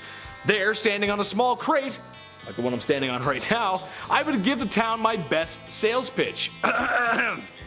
Introducing Dr. Andrew's new and improved Life Vigor supplements. Here before you find folks is a tall bottle of rejuvenation, made from the finest ingredients across the globe. Ginger, ginseng, milkweed, red sage, English mace, golden currant. And as if that weren't enough, Dr. Andrew's new and improved Vigor supplement has the minerals and vitamins that carry you through a long day's work in the fields. Vitamin A through K, copper, iron, potassium. This bottle here is not to only put a pep in your step and refill your stamina, but also cures what ails you. A proven cure for fever, chills, indigestion, cholera, yellow fever, dysentery, and even known to help heal broken bones. Modern science has brought this gift to you today, ladies and gentlemen. And all you have to do now is say yes. Say yes to rejuvenation and yes to Dr. Andrew's new improved Vigor supplement. I think you guys get the point. $49.99. Number 2, a photographer. Want to never smile for eternity? Get your picture taken in the Old West. During the 1860s and 70s, the frontier was a wondrous, exotic place, which made it an excellent place to be a photographer. Sure, you had people who could draw and paint the landscapes and the people of the place, but people were distrusting of artists' interpretations. Pictures sold you the place exactly as it was. The high-quality images were in high demand. Every government survey and all the major railroads had official photographers. Photographs made for excellent evidence of plots of land, mines, and other structures for investors. But that's boring. More excitingly, common people with a bit of money would often go and get really not grim, not boring pictures taken like this. Number 1, gunslinger. I bet you when someone says Wild Wild West, the first thing you think of is a gunslinger. A cowboy riding his horse into the sunset, with his cowboy hat and big iron on his hip. Every step into the saloon is echoed with the jingle jangle of spurs on the heels of his leather boots. No, this isn't a country singer concert. This is the Old West, the life of a lonesome gunslinger and outlaw, riding town to town, either getting away from trouble or looking for it, really. The same kind of folks who got their name up on a wanted poster. Just be sure Sheriff Stringbean ain't around to look for you, that's all I can say. Also, fun fact, bounty hunting is still allowed in the US today. That's crazy, who would've thought? Hold on though, there was no law. That's right, how do you do a video on law when there was nothing written or upheld? After all, Constitution did not apply to unincorporated areas of the United States. The Code of the West by Zane Grey, published in 1932, revealed to us many of the unwritten rules of the West that had centered on hospitality, fair play, loyalty, and respect for the land, found in the 20 years that the Wild West existed. Ramon Adams, a Western historian, explained it best, saying that back in the days when the cowman with his herds made a new frontier, there was no law on the range. Lack of written law made it necessary for him to frame some of his own, thus developing a rule of behavior which became known as the Code of the West. These homespun laws, being merely a gentleman's agreement to a certain rules of conduct for survival, were never written into statutes but were respected everywhere on the range. The Wild West didn't have the judicial infrastructure we have now, with extensive police forces and crime labs and so on. Owing to the vast side of counties and territories, both of which had their own law officers, and the fact that the officers from one jurisdiction had no authority in another, many of the crimes were handled on a citizen basis as Ramon described. So, a respected authority would act as judge, a jury would be made, and a case would be determined off of witness testimonies. While their world was lawless, their job was nothing but OSHA and health and safety. The Cowboy Code. Yes, it's not a law, but to cowboys in a time where there was no law, you either followed the generalized Cowboy's Code I'm about to share with you, or you weren't a cowboy, just a jackass on a horse. These cowboy laws existed then, and they still exist strongly today. So, for all my frat dudes suddenly donning Carhartt, sideburns, and crap kickers because of the Western fashion trends coming back in, I hope you're up to snuff with these cowboy expectations. Like, for no matter how weary or hungry you are after a long day in the saddle, you always tend your horse's needs before your own, and you get your horse some feed before you eat. Taking care of one's horse is a core principle of horsemanship. Hay, grain, and water come before beans, biscuits, and coffee. Consider Consideration for others is central to the code, such as don't stir up dust around a cuck wagon, don't wake up the wrong man for herd duty, etc., etc. Thou shalt not steal was written in stone, and cowboys tend to honor this biblical principle with conviction. It goes beyond rustling calves, swiping the boss's money belt, or liberating a man of his prized saddle. Borrowing somebody else's belongings or riding their horse without permission is not allowed. Even invading their space is generally viewed as a form of larceny. On ranches where I've worked, nobody used your stuff, said Roland Moore, a veteran Montana cowboy in a 2015 interview. Your stall in the stable was always yours. The cookhouse was a safe place, so much that you could leave your money on the table and it would be there days later. And at dinner, your spot at the table always belonged to you. That's just the way it is. Number 8. Cowboys. Alright, since we're talking about cowboys, let's really talk about cowboys. Who were these guys? Was everybody just a cowboy off the bat, or did you have to earn it like a knight? What's the deal here? Well, the guys that we picture in our brain, like Woody, those are cattle herders, and then buffalo, thousands of them, they would roam the land to eat and find water. They would travel miles away, so the herders would follow on horseback and then drive them back to their ranch. They mostly ate beans, dried meat, obviously, and a lot of coffee. Those are the 3 main ingredients of yeeing and hawing. Am I a cowboy? I love beans and coffee. Coffee beans? Huh, don't even get me started. A classic Western outfit was the denim jeans and chaps, the leather covers that, go over your legs. The large rim hats were called Stetsons. Aside from looking cool, they were large enough to keep the sun out of your eyes. That hat would also double down as a drinking bowl for their horse. Sharing is caring. Number 7, the Bison Express. Humans are responsible for the disappearance on many wild animals in one way or another. It's usually our fault. Yeah, going back to the Wild Wild West, the year 1869 specifically, that's when the Pacific Railroad was done. It was open to the west to all these explorers, but now they were whipping across these wild lands in record speed, passing hundreds of bison every single trip. Eventually, it didn't take long for these railroads to advertise hunting excursions on these trains. So yeah, guests would climb aboard the top of the train cars and hunt on the top of the trains. Yeah, on the top they would just shoot these animals for sport. Obviously the train couldn't stop and go back for the bodies, so they would just leave them. This one man, Orlando Bond, nicknamed the Brick, he apparently shot thousands himself. He rode the Express so many times his rifle caused him to go deaf in one ear. This was done purposely to deprive Native Americans of their food supply. Now our bison's number are incredibly low, something like 2% of what it once was, and humans, well, we're still pretty garbage. What do you know?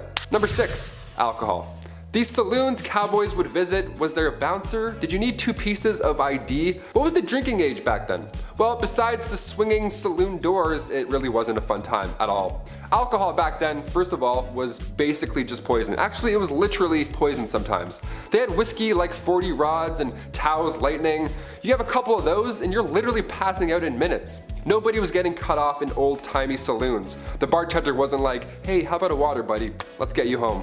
No, it was a show. They had this one drink on bar rail called tarantula juice. Yeah, happy 21st birthday. Go throw up. It was made from strychnine, which was actual poison. So when the whiskey wore off, the strychnine would be left over in the patron's body, and it felt like tarantulas were crawling all over your skin. Ugh, yeah, I'm good with a Bud Light Lime. Thanks, man. Number 5, the gold rush. Picture a billboard for the Wild Wild West, okay? What's on it right now? A cowboy tipping his hat in the corner with, 4 missing teeth, a sunset in the corner obviously, maybe a horse, and also a bunch of gold stacked up in a mine, right? Well, we've heard about the Wild West here and there, but was there really a massive gold rush? The California Gold Rush of 1849, despite what history commonly believes, wasn't the first big gold rush, not even close. The first one was back in 1799. A young man named Conrad Reed found this yellow rock right on his property. He had no idea what it was, and for years, he and his father John Reed used this rock as a door stopper. You already know where I'm going with this. This 17-pound nugget of gold, which is worth a lot even today, back then this information was game-changing. Congress then built the Charlotte Mint just so they could handle all this incoming gold found in North Carolina right after. Then later in 1828, more gold was discovered, but this time in Georgia. This was the second rush. Then come 1848, James Marshall found gold at Sutter's Mill, California. After the third one though, that's when the thousands moved out west. That one had the biggest pull. So it's pretty big, but not the first. Number 4, the OK Corral. The shootout at the OK Corral went down on October 26, 1881. It's known as the most famous shootout in history. But should it be? Really? Going back to Tombstone, Arizona, it's 3 p.m. and we have men of the law and of course outlaws all in the same block. So naturally, trouble ensues. There's not enough land here for all of us. Some rootin' tootin' shit. There were about 8 men involved in the rumble, but it barely lasted 30 seconds. Also, it's important to note the gunfight at the OK Corral wasn't even at the OK Corral. It happened near the intersection of 3rd Street and Fremont Street, right behind the corral. Yeah, details matter. 3 lawmen were injured and 3 cowboys lost their lives. Yeehaw. That was a sad yeehaw for you guys. This is why you don't organize shootouts at 3 p.m. I don't know, everyone's drunk, there's bad decisions, apparently there's bad aim. Just slam some milk, shake some hands, go home. Simple. Number 3, hell in a duels. So we talked about the bizarre ways folks would settle beef back then. They would slam tarantula juice and shoot animals from the top of locomotives, have a 30-second fist fight in the middle of the day, and then go home. But have you heard of these Helena duels? It began, of course, in Helena, Texas, aka the toughest town on earth, at least it was back in the 1800s. The Helena duel began here. There's even a movie called The Duel with Woody Harrelson and Liam Hemsworth. They show this style of combat in a pretty brutal Hollywood way. Both opponents had their left hands tied together with buckskin, and then each were given a small knife with an even smaller blade. It had to be short enough so it didn't reach any vital organ. That was the Texas trick. Then they're whirled around until they're dizzy, and then it gets really loud, really messy, and really bloody. Last man standing, pretty much. The crowd, of course, watches and places bets, which is always insane to me. I can't watch UFC sometimes. I don't like seeing things break, let alone a Helena duel. Catch me inside sipping milk, texting my ex. Hard pass, freaks. Number 2, train games. Entertainment was always a hit or miss when it comes to these historical lists. The Romans held gladiator battles with animals that drew in thousands of spectators from across the land. Well, in 1894, William Crush, a railwayman, had this event in mind that would for sure go down in history. Oh buddy, did it ever. William Crush wanted to secure the future of the railroad company in Missouri, Kansas, and Texas. And to do so, William made an entire temporary city appropriately named the City of Crush. Nice. There was a carnival for children to enjoy and all that jazz, but the main pull for adults was the train smash. The collision of 2 40-ton steam trains was meant to be the talk of the town. Look at these Goliaths as they smash, crush, into each other. How fun. Yeah, the trains collided, it worked, and the darndest thing happened. They blew up. Yeah, it's almost like they caused a disaster for popularity. Neat. 40,000 came in and many left injured. A couple of people sadly didn't leave at all. One survivor ended up getting 10 grand out of the deal. His name was J.C. Dean, and they lost their eye in the explosion, so the company gave them a lifetime railway pass. Just the thing you want right after that horrific event. Sorry about your eye, here's free PTSD as well, anytime you want. Enjoy. Crush was later rehired by the railway after it gained popularity. Yeah, this happened back then too. Somebody does something horrible, and then now all of a sudden they're famous. Hashtag chairgirl. And finally, coming in at number 1, Elmer McCurdy. This one is insane, I had to end with it. Elmer McCurdy, back in 1911, he decided to be a rootin' tootin' criminal, and he attempted to rob a train. Unbeknownst to him, that train was not full of gold, but rather passengers. Collecting a whopping $46, which back then was still pretty good, he was quickly shot by a lawman afterwards. This is where things start to get insane. Yeah, I say start. Elmer's body was embalmed and sold by the undertaker to this traveling carnival. His body was an exhibit almost, with his story attached. And for the next 60 years, his body, this prop rather, was passed around, sold between haunted houses and wax museums. Eventually the guy's body, his real body, don't forget, ends up in California at an amusement park funhouse at Long Beach. Now, come 1976, there's a crew there filming for the $6 Million Man Show, and that's when Elmer's finger breaks off accidentally. Some key grips like, whoops, revealing it was an actual mummy.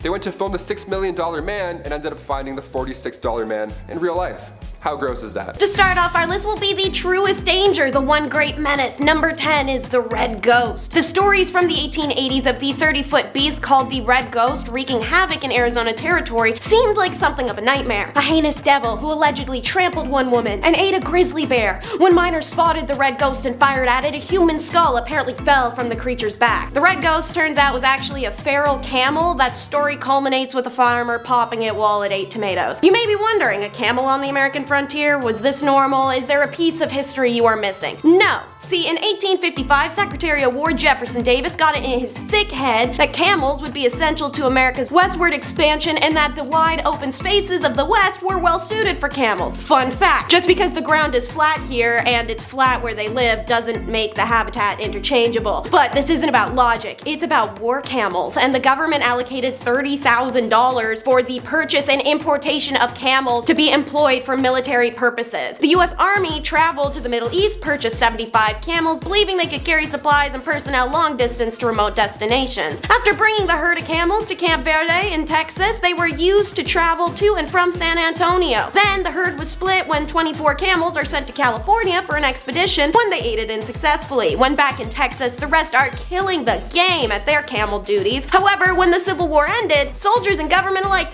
had no idea what to do with the camels, so they just released them into the wild. Some were caught and then sold at auction, some were sold for racing in Sacramento, others wandered down to Mexico where there's at least one account of a Confederate soldier pushing a camel up a cliff, which is just so rude and unnecessary. From there, commercially imported camels began mating with the army ones, and the story just gets a lot murkier as to where the camels all end up. But sightings of wild camels continued well into the 20th century. Number 9, we get to hear the twists and turns of the mystery meat. So, in spring of 1874, Alfred Packer stumbled onto what is called Colorado's Los Pinos Indian Agency with a twisted tale. His 5 comrades, Shannon Bell, James Humphrey, Frank Miller, George Noon, and Israel Swan, had made a prospecting trip in December of 1873, ignoring the advice of Chief Ore, who had told them to postpone their journey until spring, but the men ignored the advice. Lo and behold, by February, the men are out of food. Alone in the wilderness and trapped in heavy snow, they resorted to boiling their moccasins for food. After a few days, even that ran out. And that's when Bell came after Packer. Waking from a dead sleep, Packer fights off his maddened friend and in self-defense, only to see that Bell had already taken out all the others, one of whom had all the skin and muscles stripped from his leg. Packer said he's now forced to eat the meat of the others or otherwise starve, and it's only once winter passes and spring breaches that he finds his way to the closest settlement. People there did not believe him though that he hadn't been the one to take out all the other men. In April, Packer was tried in court where he was unable to prove that he hadn't except for Bell, which he claimed was self-defense, and he's sentenced. Packer, who'd already been through enough isolation, said no thanks and just vanished for 9 years. When he was found though, Packer was given a new trial in Lake City, near the site of the killings themselves, and was sentenced to 40 years in state penitentiary. He served 15 years and was released on parole. In 1950, according to the Colorado Life magazine, a hand arm was found near the campsite where the drama went down. It wasn't until 1994 it was verified as Packer's, and it had 3 of the 5 bullets missing, just like Packer said it was when he explained how he shot at Bell. Packer was pardoned, and today the University of Colorado at Boulder's Cafe is named for him. Just don't order the mystery meat. Number 8, missing mines.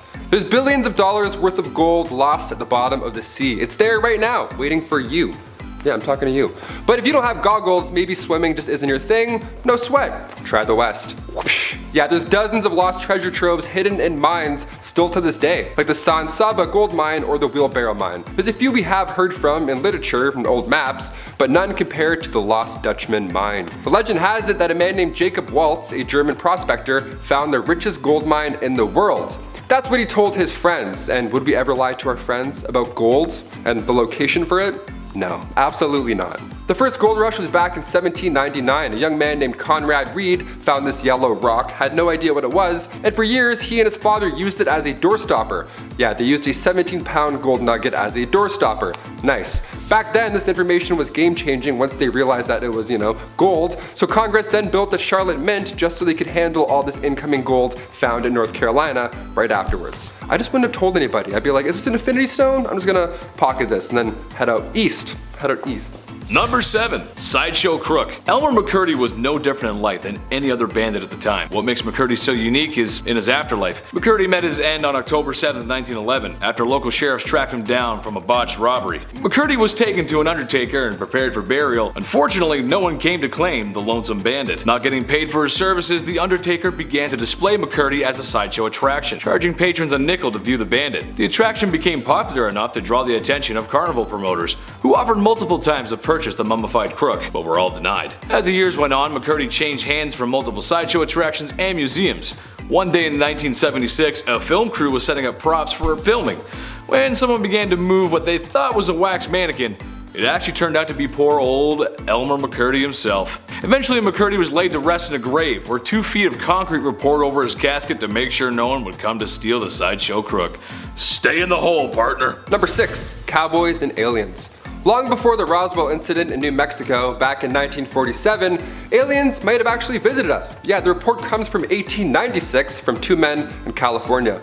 They reported that 3 alien beings were trying to abduct them. Were these just cowboy pranksters? Maybe they had a few shots of whiskey from the saloon? No, one of them was a colonel. Colonel H.G. Shaw and Camille Spooner were going from the town of Lodi to the Fresno Citrus Fair, which honestly sounds like a wonderful time, just saying that. But en route, they were greeted by 7-foot-tall, slender aliens. Yeah, the aliens didn't end up taking the 2 men because they were too heavy. These aliens were too thin and weak. Legit, that was the reason. They just couldn't grab them and take off. So they got back into their spaceship and they took off. How embarrassing is that? Hit the gym, E.T. Number 5. Romeo and Juliet. What's in a name that which we call a rose? Any other word would smell as sweet? It's often said that art imitates life, but sometimes life can be stranger than fiction, and oftentimes really similar. The Hatfield and McCoys were 2 feuding families in the time of the Old West, whose hatred of one another runs deep. The most serious issues being family members removed, Old West style, by the opposite family, and in one case a court battle over the ownership of a barnyard pig. But perhaps the best story to come of this feud is the love affair of John C. Hatfield and Rosanna McCoy. The 2 lovers met and instantly fell in love with each other, their families instantly disapproving of their newfound love. Similar to William Shakespeare's Romeo and Juliet,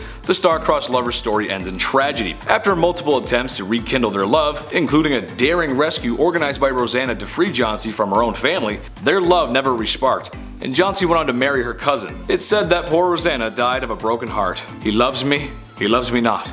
He loves me, he loves my cousin? Number 4. Bank robberies. If you're going to parody the Wild Wild West, you need a horse, you need a hat, and you need a big sack with a $sign on it. Apparently, wasn't it like Bandit Central? Weren't there bank robberies on every dusty corner in every dusty old town? No, there actually was very little, in fact. Bank robberies didn't happen that often back then. In fact, during the Wild West era, officially declared from 1865 to 1900, there were only 8 bank robberies in total. To put that in perspective, in 2017 alone, there were around 4,000 bank robberies in the United States. So it got a lot worse after the Wild Wild West. Now we're on like wild, it's like 17 wilds at this point. The first armed robbery ever in history was done by famous outlaw, you may have heard of them, Jesse James and his brother Frank. This was in 1866. The gang of outlaws robbed the Clay County Savings Association in Liberty, Missouri. We know all these bandits, but it's like they're just robbers, they're just bad people. We shouldn't really know them or glorify them. But they do this and ride horses, so it's kind of fun. And the number 3 spot, Good Bad Town. On your way out west, you may come to find that the unsettled lands are full of danger, bandits, crooks, perilous weather, and the occasional tummy ache. When the town of Palisade, Nevada's railroad was expanded and people began to arrive in droves, the town boomed, but so did their boredom. Palisade was rather mild compared to the rest of the expanding West, so much so that when tourists began to complain of Palisade being nothing like the dangerous towns they read about in their dime novels, the people of Palisade acted by staging fake bank robberies, gunfights, and even Native American battles between them and the army, with sometimes the Native Americans participating. Also going as far as using real cattle blood during the staged combat. The citizens of Palisade were such effective actors that a lot of tourists began to run back to the train in fear of what they were seeing. Nothing more American than capitalizing on boredom.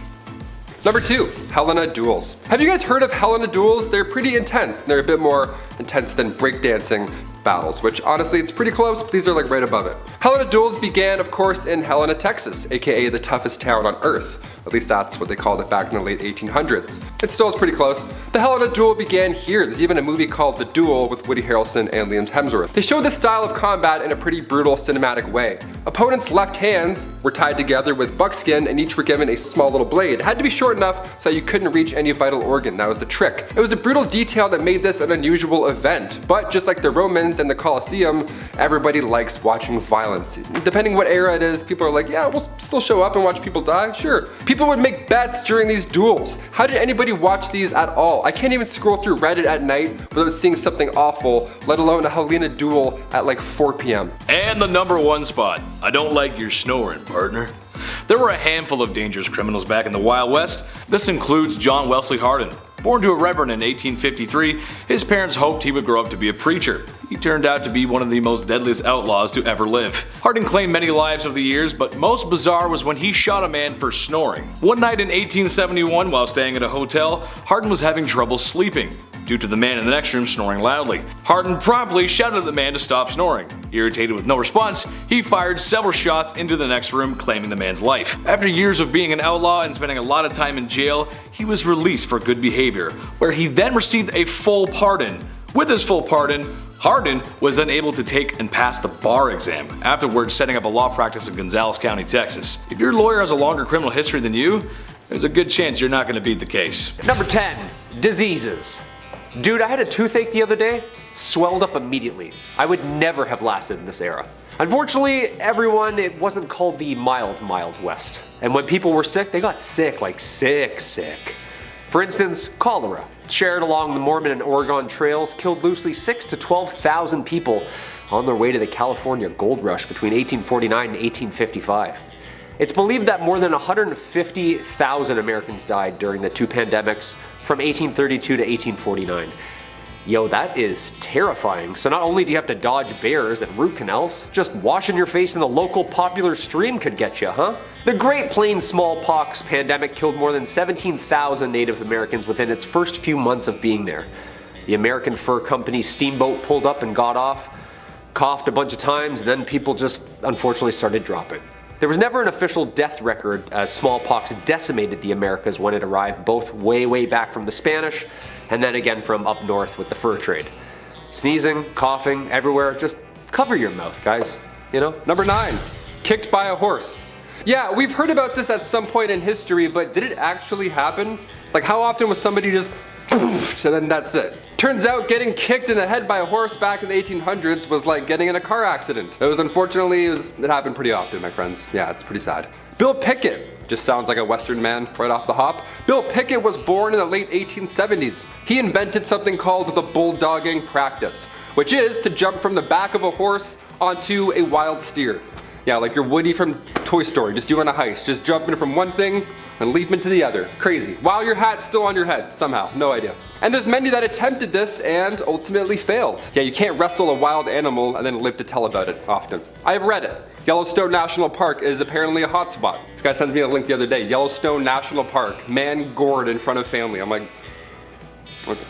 But even Bill Pickett himself got trampled and stomped to death in 1932. Holbrook Lynn, a Broadway star from the late 1800s, also met their fate from a horse accident. Malcolm Baldrige Jr., an American politician from the late 80s, rodeo accident. Yeah, brutal way to go. Number 8 is the story of a famous name with a Little Herd title. It's Little Sure Shot. Chief Sitting Bull was the leader of the Lakota who helped defeat General George Custer at Little Bighorn. But even the remarkably talented Sitting Bull was impressed with good old Annie Oakley's sharpshooting. In 1884, Sitting Bull was watching Oakley perform in Minnesota and was awed by the girl being blessed by her creator with such talent. After seeing the show, the chief excitedly sent $65 to Oakley's hotel room, hoping for a signed autograph, but Oakley rejected the offer. Don't worry, this isn't one of those snub things. In fact, she did the opposite. She asked him to come have a meeting with her as she was equally impressed by the man. Oakley herself later recalled, "The old man was so pleased with me, he insisted upon adopting me. And that is when I was christened with Tanya Cecilia, or Little Sure Shot." Sitting Bull and Annie Oakley would continue to get to know each other better and better as part of Buffalo Bill's Cody's Wild West show, where their relationship became one like family. "He is a dear, faithful old friend, and I have great respect and affection for him," Oakley wrote. Pretty cute, feel-good story. Number 7, Rocky Mountain Oysters. Oh my sweet summer child. Do not order that off a menu if you do not know what it means, thinking you're getting your usual serving of oceanic snot rocks. This title is a fun little way for me to tell you about how in 1871, 2 men died over an advertisement featuring a comically well-endowed bull. See, the 2 proprietors of the Bull's Head Saloon get it in their heads that that image would be the perfect thing to slap on the side of their very public building at a dimension of like 20 feet by 20 feet. Yeah, no, the town flew into an outrage and enlisted the help of the city marshal, Wild Bill Hickok, to remove it. Hickok, who found it kind of funny himself like most of the men in town, tried to talk reason with, women, youths, it's not appropriate, the whole mix, but the owners were adamant about their giant bull staying up, so Hickok took it upon himself to remove the mural and enrage the saloon owners in the process. In an attempt to intimidate Hickok, one of the owners told him he could kill crow on the wing. Hickok, like in a western, dramatically takes his hat off and through squinted eyes drops what would become one of the most famous sayings in the West. Did the crow have a firearm? Was he shooting back? I will be. Owners didn't take that serious. They also had never heard the whole don't attack someone whose back is to you thing, because later that day when Hickok was doing his own thing, the owners very suddenly tried to pop him. Hickok, a very famous slinger, whips around and pops them both in return. This is where the story turns tragic. Seeing a figure running towards him from the corner of his eye, Hickok reactively turns and fires, only to accidentally best friend Special Deputy Marshal Mike Williams. The accident would go on to haunt him for the rest of his days. Number 6 is how you should definitely bring a knife to an arms fight. Oh yeah, it's my boy Geronimo, one of the most complicated uncles to ever roam the land. His true name was Goyakla, a cruel and quick-tempered type, but also traumatized and ambivalent. His contradictory yet immensely effective nature makes him one of the most fascinating characters of the Apache Wars. But long before he became the leader of the Apache, Goyakla didn't know how to use a firearm. So instead, he used a daring method to go after the soldiers who had wife, mother, and family in a raid when he was young. Goyakla was never able to forgive this atrocity, and when he sought to ease his pain, resting deep within the lands atop Bowie Peak, he heard the voice of Usan, the ancestor, who whispered upon the wind that you will never die in battle, nor will you die by weapon. I will guide your arrows. And so it became time that Goyakla, with a spiritual Kevlar now in place, to hunt his family's devote his life to avenging them. So that's when Goyakla is duking it out with Mexican soldiers, knowing the decree of his ancestor. He forgoes raining arrows upon them and instead just rushes them at full speed on horseback in a zigzag pattern to throw off their shots until he's close enough to cut them down. Goyakla steals their firearms and hightails it back to the Apache camp, and this is how it became his signature pattern, and also how the Apache learned to use the firearm. But how did Goyakla become, well, Geronimo? That iconic zigzag run. He repeated that pattern so many times that the Mexican soldiers start yelling Geronimo to warn each other when he came charging. The Chiriaca Apache take this as a title and began to chant the name in enthusiasm and intimidation. On to number 5, it's for some pretty close cousins. Cue the nervous laughter, because suffice to say it, Clara Dietrich and Ora Chatfield were more than close. It's something we know thanks to an article that circled Colorado newspapers on September 17th of 1889, which goes a little like this. An extraordinary elopement. Elopements of persons of opposite sexes are common enough all over the world. Just a brief pause to remind you guys that in the Wild West it was super cool to just be gay and get married. Cowboys even married each other. But did you, asks the New York correspondent of Melbourne Age, hear of two of a kind that fell in love and ran away? Such a thing has actually happened in Colorado, where two girls have fallen madly in love with each other in consequence of parental opposition to their living together and have taken themselves to parts unknown. They are Miss Ora Chatfield and Miss Clara Dietrich, the latter the older of the two. Love letters of the most gushing character have been passed between the two, and a few days ago when the two were ruthlessly separated, the latter had a severe attack of nervous prostration, and neither would be comforted. What makes the case more interesting is that both are women of intelligence, and not at all given the novel reading or romantic ideas in general. The younger woman's father has been the cruel parent who endeavored to separate the lovers. He has caused warrants to be issued for the arrest of both, with a view of investigating their sanity, but up to date has been unable to find them. It's often enough the case that girls have sentimental attachment for each other, but it does not take the shape of this present case, which seems to be out of ordinary run. The girls, who were nieces of an esteemed Leadville city councilman and Colorado State Assembly member, who ends up actually being successful in his mission. When the girls are found, warrants are served, and they are separated. There's no happy ending to this story, as Clara tearfully promised to let go of her young cousin wife. The women remained separated and each respectively married men. Number 4 is the TTC, aka Train Tip Crash. So, in the 1890s, having woken up one lovely morning with the right douse of the sillies, railroad titan William Crush decided that for pure entertainment value, he is going to crash the tip of 2 trains together to just see what happens. This plan becomes a reality in the pop-up town of Crush, Texas on September 15th of 1896. This dude rounds up 40,000 equally bored and ornery people and temporarily makes the state's second biggest city. The Galveston Daily News reported it was everyone from artisans to clerks to doctors, representing all classes, ages, and genders of society. So, at 5 p.m. the little foot happens and the trains start. The conductors leave the bricks on the gas pedals and throw themselves out of the windows, the first indication that this is already a terrible plan. The trains slam into each other at 50 miles per hour with the massive crowd only about a dozen feet away, who I'll let describe the chaos that occurred. A sound of timbers and rent and torn, and then came a shower of splinters, reported one witness. There was just a swift instance of silence, and then, as if controlled by a single impulse, both broilers exploded exploded simultaneously, and the air was filled with flying missiles of iron and steel varying in size from a postage stamp to a half a driving wheel, falling indiscriminately on just and unjust, the rich, the poor, the great and the small, states another. 2 people died, folks lost limbs and chunks of skin, and thousands were hit with flying detritus. A photographer who snapped pictures of the event lost an eye. As for the event's organizer, the railroad company fired him, but the publicity poured in from the event, which made headlines around the world, so the company rehired him and the lesson never got learned. Need a refreshing pick-me-up? Well, number 3 is tarantula juice, which in the Wild West, it's fair to assume meant like actual tarantula juice. Rest assured, however, they aren't wringing out giant spiders like rags over a sieve. The reality is somehow actually worse though. Cowboys, prospectors, and miners, they weren't too picky about their beverages. The baseline is that I needed to get them as drunk as they could possibly be, as fast as it could happen. At one saloon in Sierra Nevada, a clever bartender was short on materials for his demanding crowd, so he did the Mom Wednesday dinner special of opening the pantry and just combining everything he found inside. Pouring some up, the cowboys and miners and slingers alike, they all love the stuff, even despite some creepy crawly side effects. This is the start of saloons selling tarantula juice, which contains strick and a wood grain alcohol which was distilled from turb. So, what's tarantula juice's side effects? Well, the strick gave them a burst of energy, but I mean, as the body processed this modge podge of liquor and substances, their skin would begin to crawl as though tarantulas were running up and down their body. Sometimes if you drank enough, your skin would be visibly twitching. That sensation was often followed by muscle spasms, and then lockjaw, because that's what you want when you need to yak up spider juice. Number 2 requires you RSVP to what must have been the world's most tasteless invite. In 1899, a disgruntled Arizona Railroad employee, George Smiley, was tired of all the back pay, but when his foreman wouldn't pony up the cash, Smiley just blew the dude away. Seems to be the common problem-solving consensus of the time. Unfortunately for him, he chose the wrong time. A new sheriff, Frank Watron, had been appointed and was eager as hell to make himself into a hard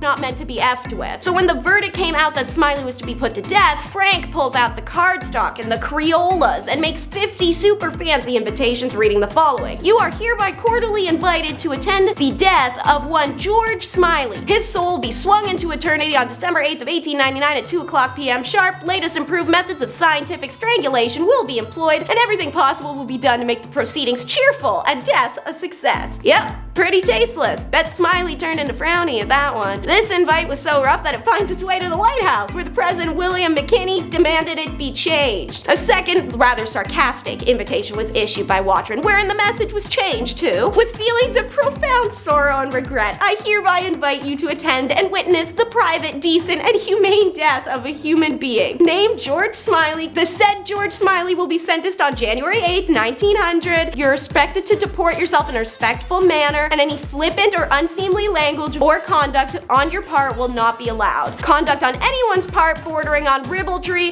and tending to mar the solemnity of the occasion will not be tolerated. Number 1, under the floorboards. This story begins in 1870 when a prospector was making his way through the lonely mountains of New Mexico and came across a stout wooden cabin at the foot of Palo Flechado Pass. Needing some rest, he approaches and meets the owner of the cabin, Charles Kennedy. As Kennedy's wife, an Ute woman, served dinner, the traveler, making conversation, asked the couple's son if there was any other indigenous people nearby. The boy looked back at him for a moment and then answered, "Can't you smell the one Papa put under the floor?" The unfortunate traveler had stumbled into the lair of one of the West's most notorious who ended the lives of 14 people at his isolated homestead. After adding the traveler to that list, Kennedy also son for the slip-up. Kennedy's wife considers that the end of the line, leaves the home, and walks all the way to Elizabethtown, where she makes a full confession. After unearthing the grisly evidence, the townsfolk dragged Kennedy behind a horse until he died, and then staked his head outside the local inn. Meanwhile, the leader of the mob that butchered Charles Kennedy was Clay Allison, a violent local vigilante who definitely racked up a higher body count than the serial slayer he beheaded. On one occasion, he tried to settle a petty dispute with a neighbor by digging a grave and proposing they had a knife fight inside of it, thus saving the effort of moving the loser's body. Allison gained notoriety as one of the deadliest participants in the Colfax Country War, a massive land dispute that caused 200 deaths. A war that was started because Allison constable, and when the constable's uncle came a-knocking for revenge, Allison got the drop on him and popped him in the local saloon. After that, in a shot at tarantula juice, Allison reportedly stripped naked, tied a red ribbon around his bits, and did a war dance around the crime scene and the still twitching corpse. Kicking off the list at number 10, medicine shows. Nowadays, medical shows are fascinating. Dr. Pimple Popper, I can weirdly watch that all day. There's something about animal rescues, home renovations, or chiropractic adjustments, I could never be bored. So back in the Wild Wild West, the 1860s to the 1890s, they had medicinal showmen. Yeah, these guys would go town to town, of course selling elixirs and tonics, but they would really nail this pitch. They would have pawns run ahead and plant themselves in the audience for these random medicine shows. That way when the world's greatest showman doctor arrives, he randomly picks an ill patient and then boom, just like that, they would be cured. One of the most successful of these elixirs was an elixir made by Kickapoo Indian Medicines from John Healy and Charles Bigelow. It was a mixture of herbs, roots, and animal fat, said to treat any illness, but really it was more of just a laxative, so you were just in the bush and hoping it got better. Number 9. Hop on my camel, partner. When you think of the Old West, you think long open ranges, spurs on boots, and cowboys riding camels? That's right, in 1855 the United States Army decided to import 75 camels to Texas. After all, the terrain in the Old West was fairly similar to the Middle East. The camels made supply runs between Camp Verde and San Antonio. But trouble began when the American Civil War broke out. Eventually the camels were sold off or simply let go into the wild, where they multiplied and began to cause havoc. So much so that folks began to spin urban legends such as the Red Ghost, a 30-foot tall creature that made people quiver in their britches.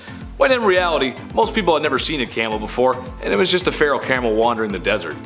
But I mean, who knows? If Star Wars had a 30-foot camel in the snow, what's to say there isn't one running around in the American desert? Number 8. Wildlife. The Wild West was a pretty harsh time. If you were lucky enough to enjoy some peace and quiet away from the saloons and bathhouses and spend some time outdoors with the family, well then you had to be pretty careful. I mean, I guess most of the time people were outside, fresh air, birds chirping, and of course an array of vicious and deadly predators, overpopulated and hungry. Dude, the grizzlies are named after the grizzlies, right? Like imagine all those horses you had to wrangle, or the gators of the south just waiting for you to take a leak. Or pecked to death by these huge birds of prey. If you didn't have a rifle on you, something could get you. And that's all during the day. At night, laying on the ground on like a rolled up t-shirt, scorpions and coyotes. What were the bugs like? No muskhole back then, just waking up stung to absolute by everything with legs? Don't even get me started on the snakes. Living in your boots or hat? I'm a pretty outdoorsy guy, but god damn. Number 7. The gallows. We've mentioned the gallows many of times here on Bumblebee. It's almost like humans are consistently cruel throughout history or something like that. Odd. When it comes to meeting your fate in the Wild West, it sounds horrible to say, but with the rest of this list coming up, at least being hanged was fast. You know what I mean? And in the case of Tom Blackjack Ketchum, it was historical in a historically awful way. After a train robbery gone awry, or as I've said for 10 years, Ori, Tom Ketchum was held in prison until his date with the gallows arrived. But while waiting in prison, this man gained weight. The guy was eating good. He weighed around 200 pounds by the time of his demise. And dark detail here, but his body was so heavy when he was hanged that his head just kinda, I don't wanna say anything here on YouTube, but like his head, that's all I'll say, just. Number 6. Topicals. If we know anything about doctors from history, is that sometimes they didn't get it right. Most of the time, super helpful, and then like sometimes, yeah, I have a cough, here's some ammonia. Come on, you can trust me. Just call me Doc. You know what I mean? Doctors in the mid 1800s, Wild West times were just like jarring and bottling everything up. Everything had a remedy. There were coaches that would just sell topicals and ailments. Hair loss? Here you go. Sore legs? Here you go. Tuberculosis? Ooh, yeah, sorry son, that's gonna kill you. We don't have a cream for that one. And tons of painkillers, of course, like opiates, morphine. Everyone's running around jonesing with cold sweats. Basically, you could just pull up to a remedies wagon and ask for either cocaine syrup or cannabis fluid or opium needles and be on your way. Every elixir, cure, and potion. This time literally went from medieval root canals to widespread vaccines in like 60 years. Pain leaves for headaches? Ooh, I'll take that one, please. Number 5. Weather. Weather, you want to believe it or not. Try again. Back in the 1800s, obviously weather was a major factor, as it is today. Hailstorms, lightning, high winds. When you're a cowboy, this all sucks even more, honestly. Especially the opposite, when it's dry and humid for weeks at a time. Check this out. Wooden wagon wheels would actually shrink because of the heat. So they had to be soaked overnight just to prevent the iron rims from falling off during your commute during day hours. Yeah, it was so dry the wagon wheels needed water.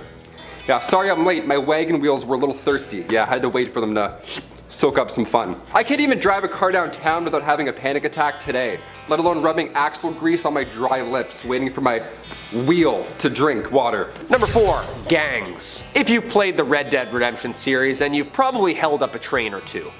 Some of the posses that were famous at the time actually did that though, and weren't so nice about it. The American West was made up of criminal outfits, usually a gang or a posse, involving members who would just live and ride and rob together with. Jobs were scarce, and it seemed that it was just a little easier to just demand what you want and then enjoy the birth of all the media attention after, making some, quote, famous. An obsession, the cowboy culture, the outlaw criminal. Some of them include Billy the Kid's gang, the High Fives gang, and the Oklahombres. That's a good one. Artists were getting better at the time, and people were sketching wanted lists for local sheriffs. These posters would be calling cards for these guys. They kept them, put them in their pockets as souvenirs. Charles E. Bowles, also known as Black Bart, held up a total of 28 stagecoaches without ever being caught, and even had the reputation of being a gentleman about it too, emptying strong boxes but never actually shaking down the passengers. There were even reports that he would even leave verses of poetry behind. Guy's a smooth criminal, huh? Number 3, the night after. I'm sure the Wild Wild West was wildly lonely. Definitely, this isn't news. Like Kyle said, we've played Red Dead Redemption, just wandering around alone. Sometimes you need more than a train heist, right? Sometimes you need love. Even if you have to pay for it with railroad bonds or whatever. Saloons have all the things a lone traveler could want, including STIs. Great, how much is great? Debit, we'll just pay for all this in one swift tap, I guess. The famous Wild Bill Hickok, okay? He had a rough go. Guy had some troubles after a few saloons, okay? He was dipping around in a few bars and yeah. Alexander Fleming wasn't born until 5 years later in 1881, so penicillin wasn't around to save any cowboys at this time. Number 2, battles. The archetype of the Old West period is generally accepted by historians to have occurred between the end of the American Civil War in 1865 till about 1890. The American frontier, also known as the Wild West, is the geography, history, folklore, and culture associated with the American expansion mainland that settlers started in the 17th century and ended in 1912. This era, giving rise to the expansionist attitude known as manifest destiny, which was the belief that Americans were supposed to travel and expand west. But with that came a lot of conflict. You can't just waltz in and throw up a house when someone else lives there already, you know? Years of warring tribes and bands, colonist battles, ego-filled duels, and the aggressive pillaging of land stolen took countless number of lives. Yeah, countless, like we'll never actually know the accurate number. Roughly 750,000 lives were lost in the Civil War. Yeah, nasty stuff. And finally, number 1, Helena duels. Beginning, of course, in Helena, Texas, Helena duels were violent, awful. This activity came from what was then the toughest town on earth. And again, this is back in the late 1800s, so what that even means, I can't even compare. The Helena duel began here. There's even a movie called The Duel with Woody Harrelson and Liam Hemsworth. It's not a great movie, but it's a history lesson in itself. A Helena duel puts our opponents' left hands tied together, right? They're just tied together with buckskin or something that smells awful, and you have to just fight each other using one arm. Now, of course, in Western fashion, there was a weapon or two involved that I don't want to get too deep into on YouTube, so it got pretty gory, it got pretty violent. The only rule here was that they can't bleed too much. Awesome, that's a great fun rule, like whipping that one out on Saturdays. Hey, no one bleed too much or else, then we gotta stop. I thought UFC was brutal, let alone a Helena duel, starring Liam Hemsworth, of all people. Really? Number 10, dead bodies for entertainment. Now, life sure wasn't easy on the frontier. If the dysentery didn't get you, there was always the chance you'd end up staring down the wrong barrel and find yourself in a hastily dug grave. Or, if you were real unlucky, your dead body got stuffed and carried around the country as a sideshow attraction to get folk to spend a nickel to gawk at you. Wasn't too uncommon for sheriffs to pose dead bodies of outlaws like fishing trophies for photos. Imagine that on Wild West Tinder.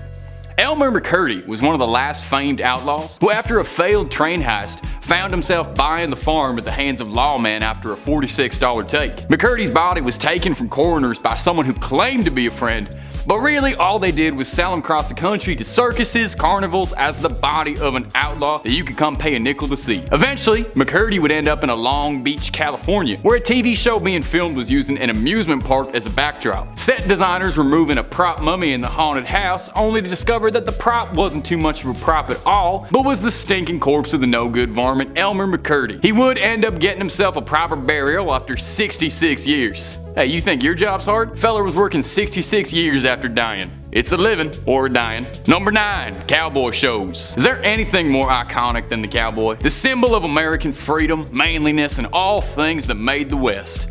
Rough, rugged men with thick calluses from hard days working the field, not sitting around playing pretend, except when cowboys would play pretend on stage for sold-out audiences. Now, there weren't too much to do out in the Old West. TikTok was just what you heard if you listened to a clock. So one way folks on the frontier really enjoyed passing the time was watching a cowboy show, where the slingers of Western legend like Buffalo Bill would perform all their best tricks, or recreate stagecoach robberies, or buffalo hunts for thrilled audiences. Now, these weren't particularly well-written shows or well-acted shows. These fellas weren't thespians now, they were men of the road. But imagine this sort of thing now. Imagine going to a show to watch a Marine fire off a bunch of rounds and pretend to rob a truck. Be kinda weird, I guess. But that's what you do when no one's invented the internet. You get up to some pretty weird stuff. Outlaw number 8 is Belle Starr. Born to a well-to-do Confederate sympathizing family, we all know what that's code for. Myra Maybelle Shirley Starr, the Bandit Queen, was a teenage in Siene, Texas in 1864 when outlaws Jesse James and the Younger brothers used her family home as a hideout. Having been born and raised in a boring white bread family, Belle saw the outlaw life that many were forced to turn to for literal survival through her entitlement glasses. It's all a silly little adventure and causing problems for fun. So naturally, she clung on to the gangle and went with them. In the years that followed, Starr married 3 outlaws. Jim Reed in 1866, who ran with the Younger, James, and Starr gangs before being in 1874 by police. Then we have Bruce Younger of the Younger Gang in 1878, and then we have Sam Starr of the Starr Gangs in 1880. Turns out Belle was a hell of a homie hopper. After Belle and Sam were later charged with horse stealing, a federal offense for which she served time, she was again charged with horse theft in 1886. This time, because of her legal skills, she was acquitted. The legal skills Belle had in question was being a white woman with a lot of money. She would use her money liberally to bribe the freedom of any gang members who were captured. Failing this, she would tempt the lawmen with her womanly charms, almost always achieving her ends, the release of her compatriots. Belle was involved in many petty crimes like bootlegging and horse theft, but always wormed her way out of it while others around her consistently went down for crimes. It all ended, however, when her final and significantly younger husband, Jim July, who threatened Belle's life a mere week before she showed up. LegendsOfAmerica.com says there's a few suspects. Belle had caught July fooling around with a young Cherokee girl, which led to troubles in paradise. Belle was estranged from her son Ed, and rumors speculate she may have had an adult relation with him. Even Pearl, her daughter, might have mother because Belle had interfered with Pearl's own marriage. Outlaw number 7 is the Benders. This is such a classic Wild West story, you may have heard it by now, but if not, it goes a little something like this. In the 1870s, the Union had not only won, but forcefully displaced the Osage indigenous out of Labette County to make way for the white settlers to take their land. That sentence tastes like bile. And wouldn't you know it, the Benders were one of the several families glad to start a new life in the West. It was 60-year-old John Bender Sr., his wife Elvira, and their children John Bender Jr. and Kate. This is hard to determine since later rumors circulated that Kate was in a relationship with her brother, or that he wasn't actually a family member at all, or both. Anyways, the family built a wooden cabin, barn, corral next to the Great Osage Trail, which a stream of people made their way through Kansas seeking their fortune prospecting, which they soon realized was an untapped market. The cabin was divided with opaque canvas sheets, so that front of house was a grocery business and back was a bed for weary travelers. From 1871 to 73, several people making their way along the Great Osage Trail were reported missing. Given the prevalence of bandits and criminals and disease and the risk of accidents, nobody assumed it could be a family in the community that could be responsible. But after a big cheese goes missing, it's time for a cabin search, and the Benders have to flee overnight. When their cabin and the surrounding area is investigated, up to 11 bodies are found in the small orchard. Turns out the guests would sit at the family table a la Sweeney Todd, and someone would creep up behind them and either bash their head in or slit their throat. The body was then dropped through a trap door to a rudimentary cellar below and stripped of all clothing and valuables. In 1897, the Oswego Independent quoted from Captain W.H. Ward, former private secretary of the governor of Kansas, who admitted the benders had gotten away, but some of them might still be alive. He pointed to what he believed was a reliable statement by a convict in the Michigan State Penitentiary in Detroit, who gave very detailed account as to how the benders had escaped with the help of Apaches and assumed fake identities. Outlaw number 6 is Albert Johnson, better known as the Mad Trapper of Rat River. He triggered a massive manhunt and captured the public's imagination during the Great Depression. It starts on the 25th of December. Local First Nation trappers complained to the RCMP that Johnson had been interfering with their trap lines. So, on the 31st of December, 1931, an RCMP constable investigating a complaint was popped. He didn't die, but he was seriously wounded and shocked. The RCMP were astounded that this Johnson person would fire at an officer over a minor issue like trapping violations, and it meant he was approached as dangerous and unstable in the ensuing manhunt, one of the largest in Canadian history. It lasted 48 days, covered 300 kilometers, all in temperatures averaging negative 40 Celsius. Before it was over, a second policeman is badly wounded, and another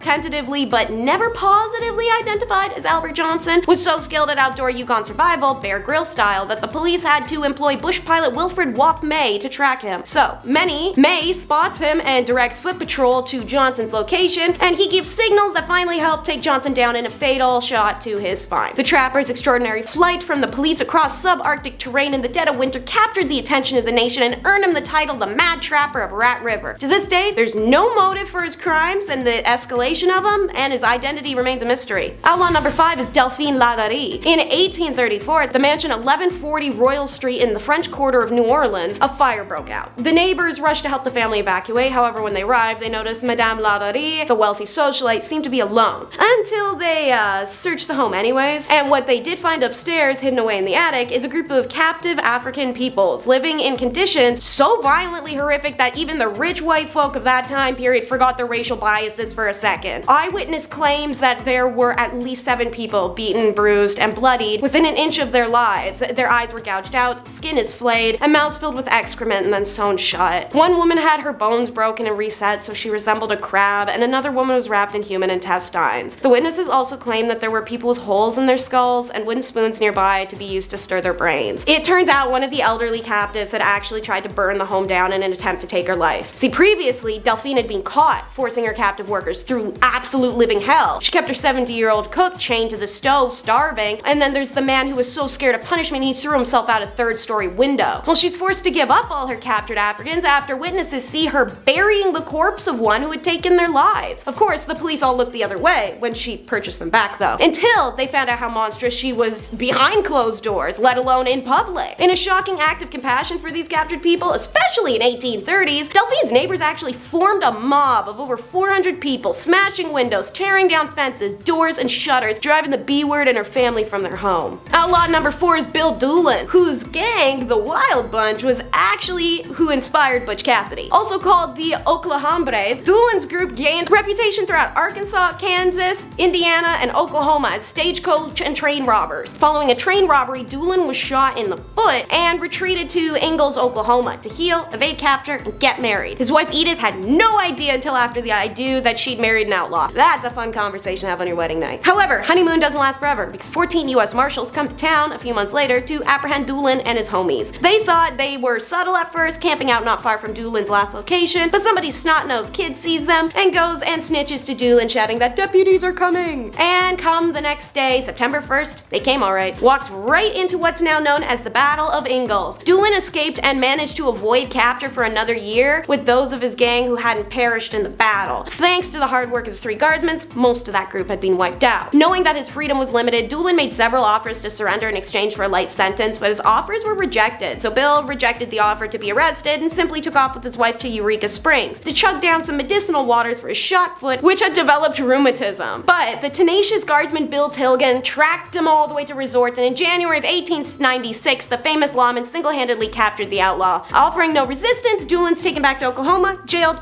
promptly arranged a jailhouse riot, and he and 14 others escaped. This would be Bill's last, unfortunately, as when he's next found, they don't bother arresting him, just pump him full of lead. Local photographer takes a picture of his body, slapped it on a postcard, and Miss Dueling wrote a poem to go with it. This picture poem postcard sold at 25 cents a pop. Outlaw number 3 is John Wesley Hardin. Did he 20 men, 40, 50. The total body count may be unclear, but according to the famous words of John Wesley Hardin himself, I never killed anyone who didn't need. By all accounts, Hardin was one of the most dangerous slingers in American Southwest. When compared to John Wesley Hardin, Billy the Kid was rank amateur, wrote author Lee Florin in his book about Hardin. By for the time that Wes Hardin reached his 21st birthday, he was credited with 27 kids already. Evidently, Hardin displayed his outlaw nature early. He jabbed a classmate as a schoolboy, a black man during an argument at 15, and as a supporter of the Confederacy, claimed the lives of multiple Union soldiers, according to the Texas State Historical Society. More than dozens of later, he surrendered in 1872, which was apparently for no reason because he broke out of jail, joined the anti-Reconstruction movement, and just kept on folks. Fleeing capture with his wife and children, he was nabbed by Texas Rangers in Florida in 1877 and sentenced to 25 years for the death of Charles Webb, a deputy sheriff. During his prison term, he tried repeatedly to escape, read theological books, served as a superintendent for the prison's Sunday school. He also studied law, showing he had range as a person. He also wrote his own autobiography, so Hardin's pardoned in, that rhymed, March 16th of 1894 and subsequently admitted to the bar. But life on the straight and narrow doesn't last long. According to Society, Hardin hired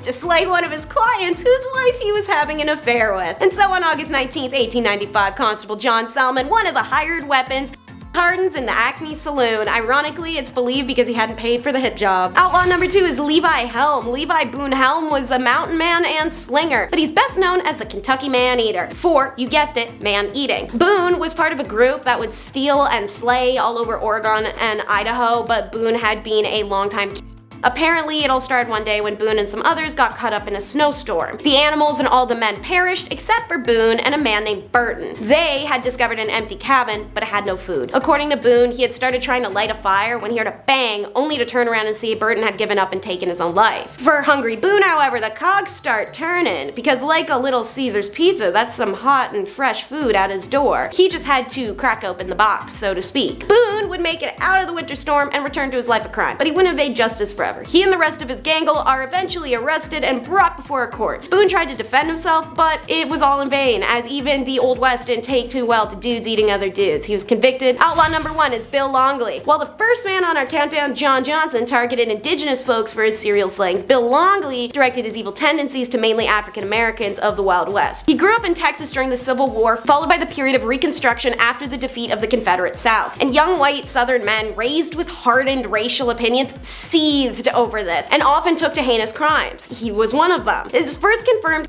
was as a youngin'. 3 freedmen had rode into town to visit friends and Longley pumped him full of lead for no reason. Brazen act went completely unpunished, so Longley felt he had permission and went on a series of robberies, eventually skipping over state line to Wyoming to enlist in the military for a time, until they kicked him out too, twice. Apparently, he was too violent even for them. So Bill went back to freedmen, and also one of his childhood friends, Wilson, worked his way in there. Even though Bill killed another 12 confirmed people after this, all but 2 being freed African Americans, he isn't arrested until June 6 of 1877 in Louisiana for the Wilson nearly a decade prior. His fame by the stage was global. In London, the Illustrated Police News on November 2nd of 1878 seemed to applaud his criminal stamina, stating, "To be at the age of 26 years after having committed 32 well-authenticated deaths ought to entitle a man to high niche in the temple of fame." The memory, now alas only a memory, of Bill Longley of Texas holds this preeminent position. The paper then goes on to joke that his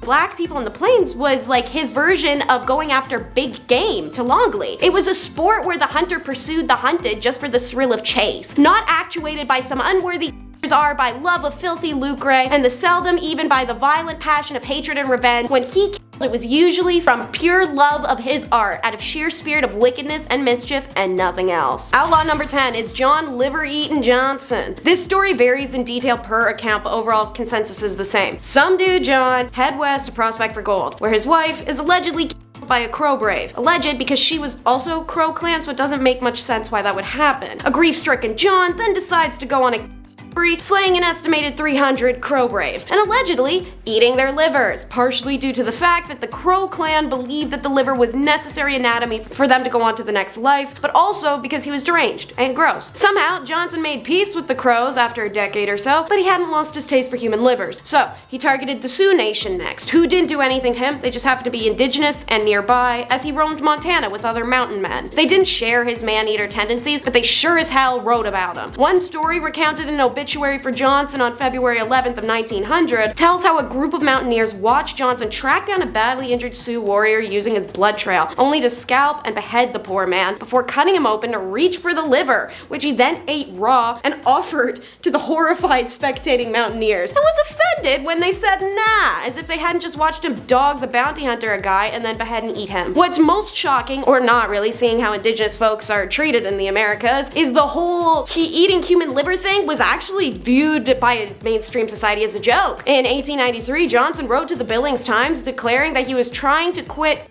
Indians and eating their livers. The paper issued a sarcastic response. We congratulate him on his abandonment of Indian livers. They are not indeed in the menu of a good healthy Montanian, and so long as Mr. Johnson is trying to live without them, we shall offer our best encouragement. Alright. Outlaw number 9 is Bill Miner. This fellow was originally from Kentucky and earned himself the nickname of the Gentleman Bandit. Miner's life of crime began in the US in the 1800s. He was known for robbing stagecoaches, something which he got caught for and eventually sentenced to 25 years in California prison in 1881. When he emerged from prison in 1902, trains had largely replaced stagecoaches, and so he replaced his typical target with a new one, committing one of Canada's very first ever train robberies in 1904 near Mission, BC at the age of 60.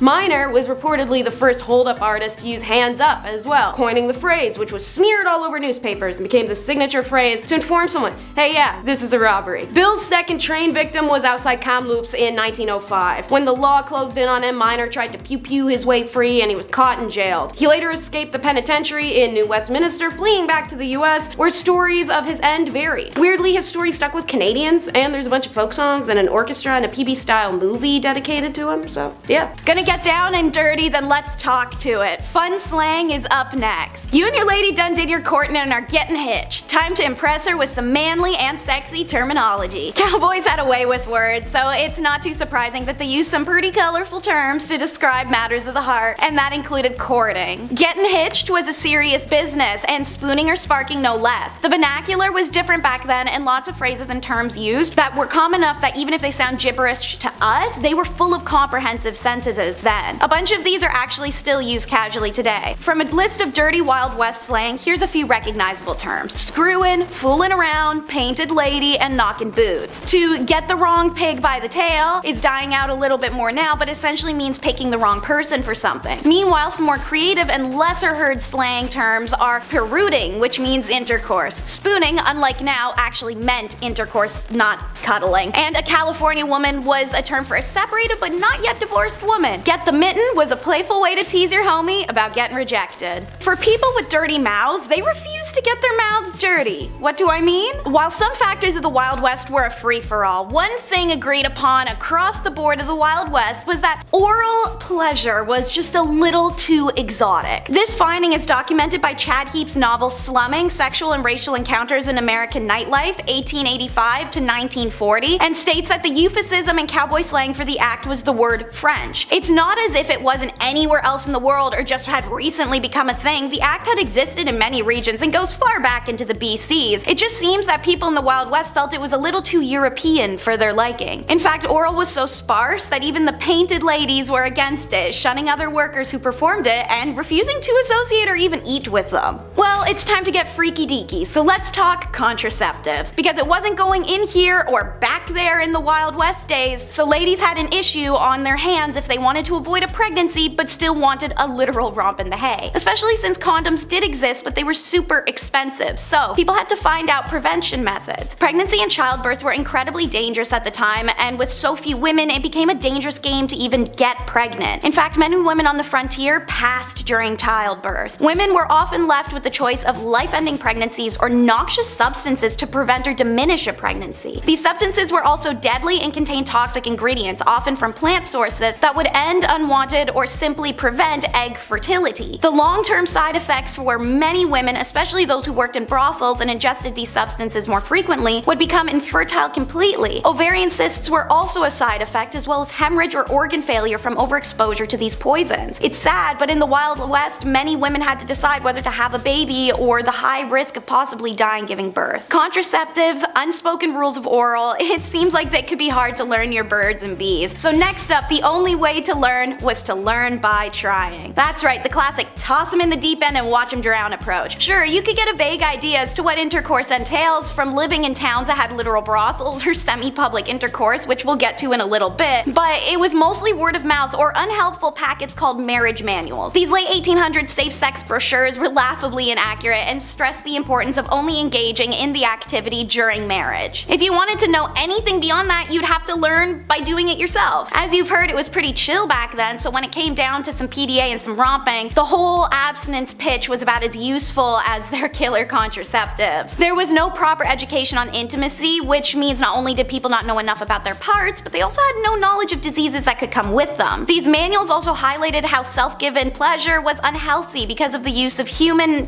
for anything other than procreation was frowned upon in the eyes of the Lord. This lack of education led to the use of their wily contraceptives and also the use of the next item on our list. Bundling. It's more than just getting cozy. An early custom of the Wild West, a courting couple who wanted to sleep beside one another but had yet to be married but still wanted to withhold from, well, carnal desire, they could bundle. It's exactly how it sounds. The courting people would literally burrito themselves in separate blankets or into a large fabric sack that tied around the neck, and it would allow them to sleep sinlessly next to each other or even cuddle. Now, I know what you're thinking, Teresa, that little bit of material isn't gonna stop no tomfoolery, especially once cuddles get into the mix. Rest assured, I got you, because for those who really were tempted, you could also have a bundling board come into play to literally draw the line. It's a physical divider placed down the center of the bed to keep unmarried partners from touching completely. No sleeping sack to sleeping sack action with a 2x4 blocking the way. It allowed the two to talk all night and even see each other's faces. Sometimes you could cuddle kinda over it, but no intercourse was capable. Both bundling options let couples experience physical intimacy before their wedding, and it was great for when you visited your lady and she still lived at home in a shared bedroom. You see where romp in the sack comes from now though? So how about after those I do's? It's out in the open. As forementioned, I would return to the topic of semi-public adult acts, and here we are. What a fun place to be. You know what isn't fun? In the Wild West, most families lived in small houses, usually made up of one large room. So naturally, when it came down to it, every member of a family sharing space, privacy wasn't very possible. Yeah, this isn't the fun and flirty voyeur stuff we were talking about. This is more in like grandma's range of vision. In this case, it's fair to question how they would get intimate when sleeping in a bed with other relatives. Having more space meant having more money, a type of privacy afforded by class. Money meant privacy, and in the Wild West, there wasn't much money, meaning shared rooms or houses and finding strategic ways to get off in privacy. Author Brian Watson explained how the American West and North America as a whole went from a mindset of comfort to one of more sheltered as it is now. He cites that during Reformation, figures such as Martin Luther King created a sanctity of privacy surrounding intimacy, something previously non-existent. What's scandalous to us now was more normal to them than how we choose to live. Here's a weird one I didn't expect to learn about in research. Mail order brides. The Wild West had mail order brides. Yeah, not something I would have guessed, but it makes sense. Female populace was next to none, and sure, with more men around than you can choose from, some were fortunate enough to marry good men and live happy ever after. But still, some other women found themselves in desperate situations that robbed them of their youth and sometimes of their lives. So mail order actually benefited both the lonely prospectors and cowboys, but also the romance-seeking belle. One way for men living on the frontier to meet women was through subscriptions to Heart and Hand clubs, newspapers with information and photographs of women with whom they could correspond.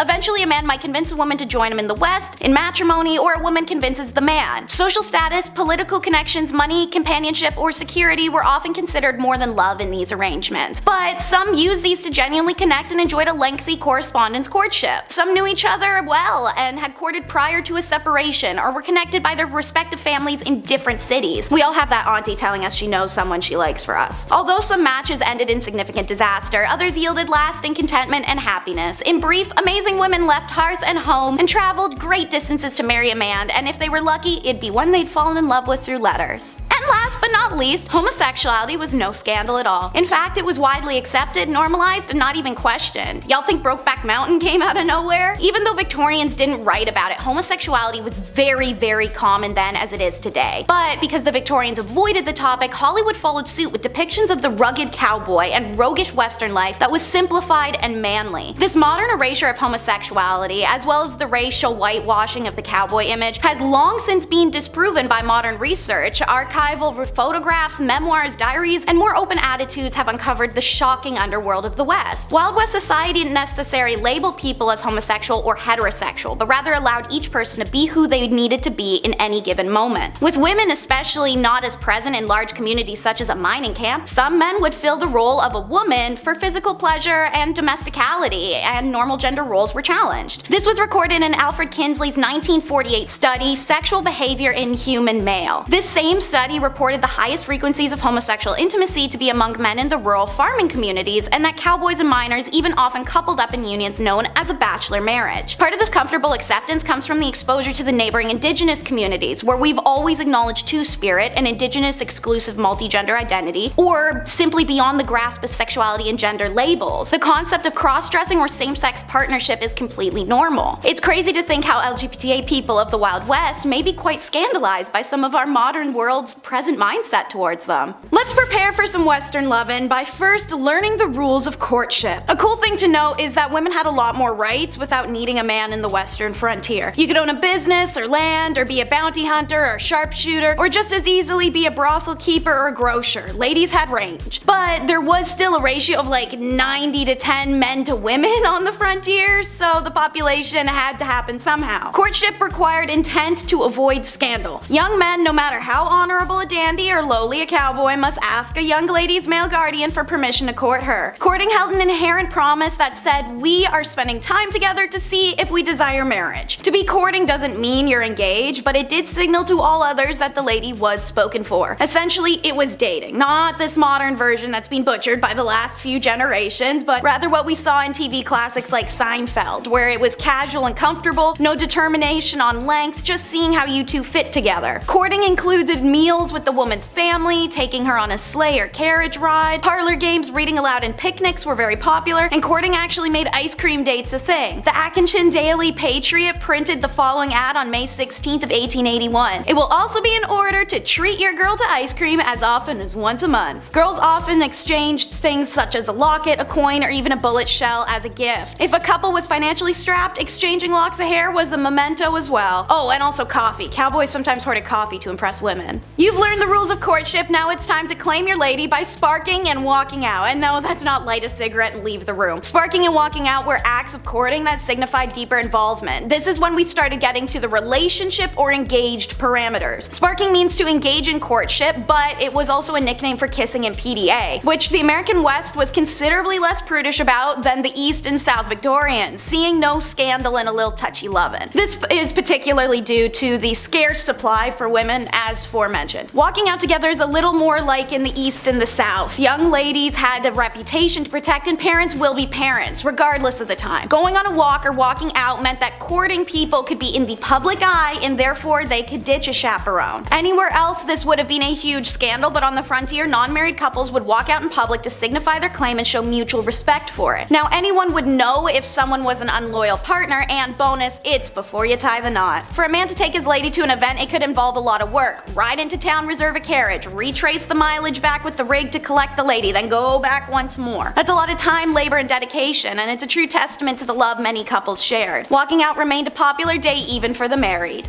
Number 8. Eating garbage. If you imagine the frontier, what kind of food comes to mind? Maybe a hearty bowl of chili? A nice stew, cooked rabbit over a fire? Oh, you wish. Frontier folk had to eat whatever they could come by and afford. As such, some Wild West tastes might not sit right on a modern palate. One Virginian cookbook from 1878 lists a way to prepare squirrel stew, and I ain't even gonna bother including the directions in case you wanted to make that at home, cause just the idea of munching a squirrel makes me want to hurl. I suppose when you really come down to it, squirrel ain't that much weirder than a rabbit, but I wouldn't order it off the menu. Now, if squirrel stew ain't your cup of tea, maybe cooked calf brain might do it for you. Boiled brains of calves were commonly served alongside bacon and eggs as a breakfast staple. Other frontier favorites included son of a gun stew, which was a hodgepodge mix of all the garbage you wouldn't normally eat. Calf hearts, liver, intestines, tongue in a pot with onion, salt, and pepper. My stomach's ringing. That's just like Mom used to make. What's that smell? Let's continue on that last point about cooking, because I got a humdinger of a fact that'll make that last one seem downright appetizing. If brains and guts didn't turn you off cowboy cooking, let me tell you this. The Great Plains and the frontier weren't exactly known for being particularly arborous. That's a $5 word that means there weren't a whole heck of a lot of lumber to make into firework, not too many trees around in the desert. So if folks wanted to get a proper bonfire going, you'd have to get creative and use alternative kindling,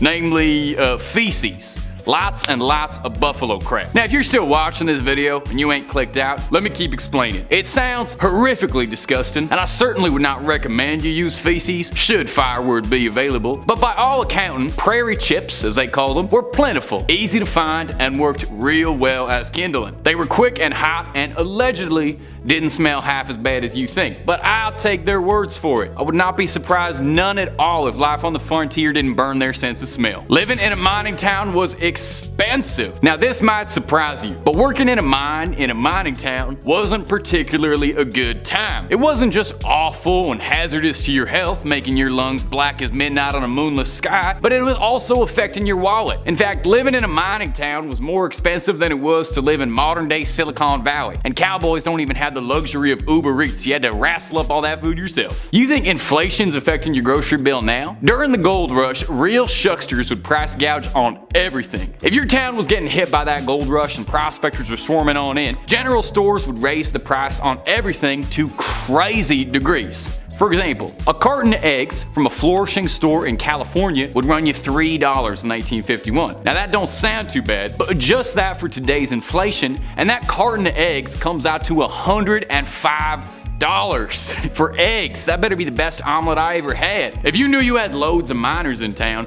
you could sell shovels and pickaxes for basically whatever you wanted. You controlled the market. Some stores would sell shovels for $36, which would translate out to about $1,200 in today's dollars. No wonder everyone was robbing each other on the side of the street. The stores were robbing you blind. I'm doing the voice of the whole video, editor. I hope you know. The real number 5, medicine shows. So after a long day being gouged at the market and eating bacon cooked over buffalo poop, you'd probably want to wind down and take in a show. Now I mentioned before you could catch a cowboy show, but if you were all caught up, maybe you'd want something else. What about a medicine show? Now healthcare wasn't much to shake a stick at back then. As such, 'tweren't uncommon to have a quack ride on into town and start offering a miracle cure for all that ails. Just a drink of this miracle solution and watch your health improve. You see, troublesome things like the FDA or advertising laws didn't exist way back when, so you could basically say your product did absolutely whatever and it was fine, and by God you could put whatever you wanted in it. You've all heard the legend of where Coca-Cola gets its name, and I'll tell you, there's a reason for that. Over the years, the art of the snake oil salesman became a performance on its own, an art form if you will. Medicine shows would have events like burlesque dancers, dogs and ponies, a pie eating contest, all to get sales through the roof, and it worked. These doctors would take in hand over fist. Way easier making money than robbing a train. You just gotta rob people blindly and tell them that you're helping them. Number 4, watching a hanging. Johnny Cash shot a man just to watch him die once. If only he'd known that you could just head on out town square to watch a man die, could have saved himself those Folsom Prison blues. In fact, I never understood why he was complaining about Folsom Prison. He put himself in there. It wasn't uncommon back then out in the frontier for a sheriff to try and swing folk into a good mood to try and make light of a bad situation. Supposedly it boosted morale around town if you watched an outlaw hanging from a tree. And dark as this is, it was a bit of a practical thing. There weren't nearly enough lawmen to stretch across the frontier, so if someone was causing trouble, oftentimes it was a little easier to string them up and sort all that business out later. Crowds would love this too. It might seem a bit grim to you and me, but this would be a whole family affair. You'd bring everybody out to come hurl insults and throw vegetables at a local horse thief, and it was less like an execution and more like a sport, you know? Good fun for the whole community that brings everybody together. Number 3, drinking poison. There are few Western locales or imagery even half as iconic as the saloon. Imagine them doors swinging on open, a cowboy moseying on in, looking to find out who killed his paw. The kind of place you could play cards and get yourself a stiff drink. A real stiff drink. Because if you drank what they were drinking back then, you'd be in a ditch with your eyes rolled back and the buzzards picking at your ribs. There really were not many laws or regulations way back when it came to what you could serve, so bartenders got real creative with what they put in their cocktails. Old West drinks had great nicknames like cactus poison, coffin varnish, tangle leg, which all sound mighty appetizing. Or maybe you're fixing for tarantula juice, a drink sold in Sierra Nevada which contained actively toxic poisons and wood grain distilled from turpentine. Goes down easy with a little bit of a kick. Of course, drinking this wouldn't just have you feeling silly, but it would also give you a sensation that you had things crawling through your skin, muscle spasms, lockjaw, but hey, it's still better than drinking Mountain Dew. Number 2, crooks were celebrities. Celebrity worship ain't nothing new to the United States. America's always had celebrities. While today we might be obsessed with troublesome bad boys like Kanye West, back then their bad boys and celebs were thieves, killers, and all manner of crooks. Legendary outlaws like Billy the Kid inspired fans the way we talk about celebrities now. In Kid's case, someone had published a biography about him not even a month after he was cold in the ground. Outlaws were romanticized like Robin Hoods, stealing from the wealthy and giving to the poor. This perception came from the fact that most outlaws came from pretty humble beginnings and turned to crime as a means of survival. Additionally, the harsh conditions of life on the frontier led to a natural mistrust of authority, which fueled admiration for men like this who stuck it up to the law. You'd read stories about them in the newspaper and books, heck, you'd even get trading cards of notorious crooks with a pack of cigarettes. Of course, Lawman got famous too. Wild Bill Hickox was a lawman, and then he went on to do all them cowboy shows. Makes a lot of sense if you really think about it. These fellas were larger than life storybook characters, except they lived in your town and you could go and shake their hands and ask them about their adventures. Of course those people would become heroes. And number 1, anyone could be sheriff. When you think of the Wild West, and a sheriff in particular, you might rustle up the image of a square-jawed, handsome fella in a white hat that protects the people of his town from all kinds of evildoers. Well, maybe for John Wayne and Clint Eastwood, but the truth was sheriff was hardly the glamorous position the movies make it out to be. The sheriff was basically just a guy. Each state had their own requirements for being sheriff, and none of them really had anything to do with how equipped you were for the job. Now, many towns were rapidly expanding and needed law enforcement, but there were very few formal qualifications for such a thing. As a result, many sheriffs were frequently untrained and inexperienced, lacking any sort of skills necessary to enforce the law. In some cases, sheriffs were appointed based on their political connections, ain't that the truth? Which led to all kinds of corrupt folk taking on the role of sheriff and using that power to benefit themselves. Heck, there weren't even rules about criminal records. You could very likely have a convict as your sheriff. In one infamous case in Bannock, Montana, their town's sheriff was allegedly running a conspiracy gang of stagecoach thieves on the side as a part-time gig from looking after the town. To serve and protect indeed.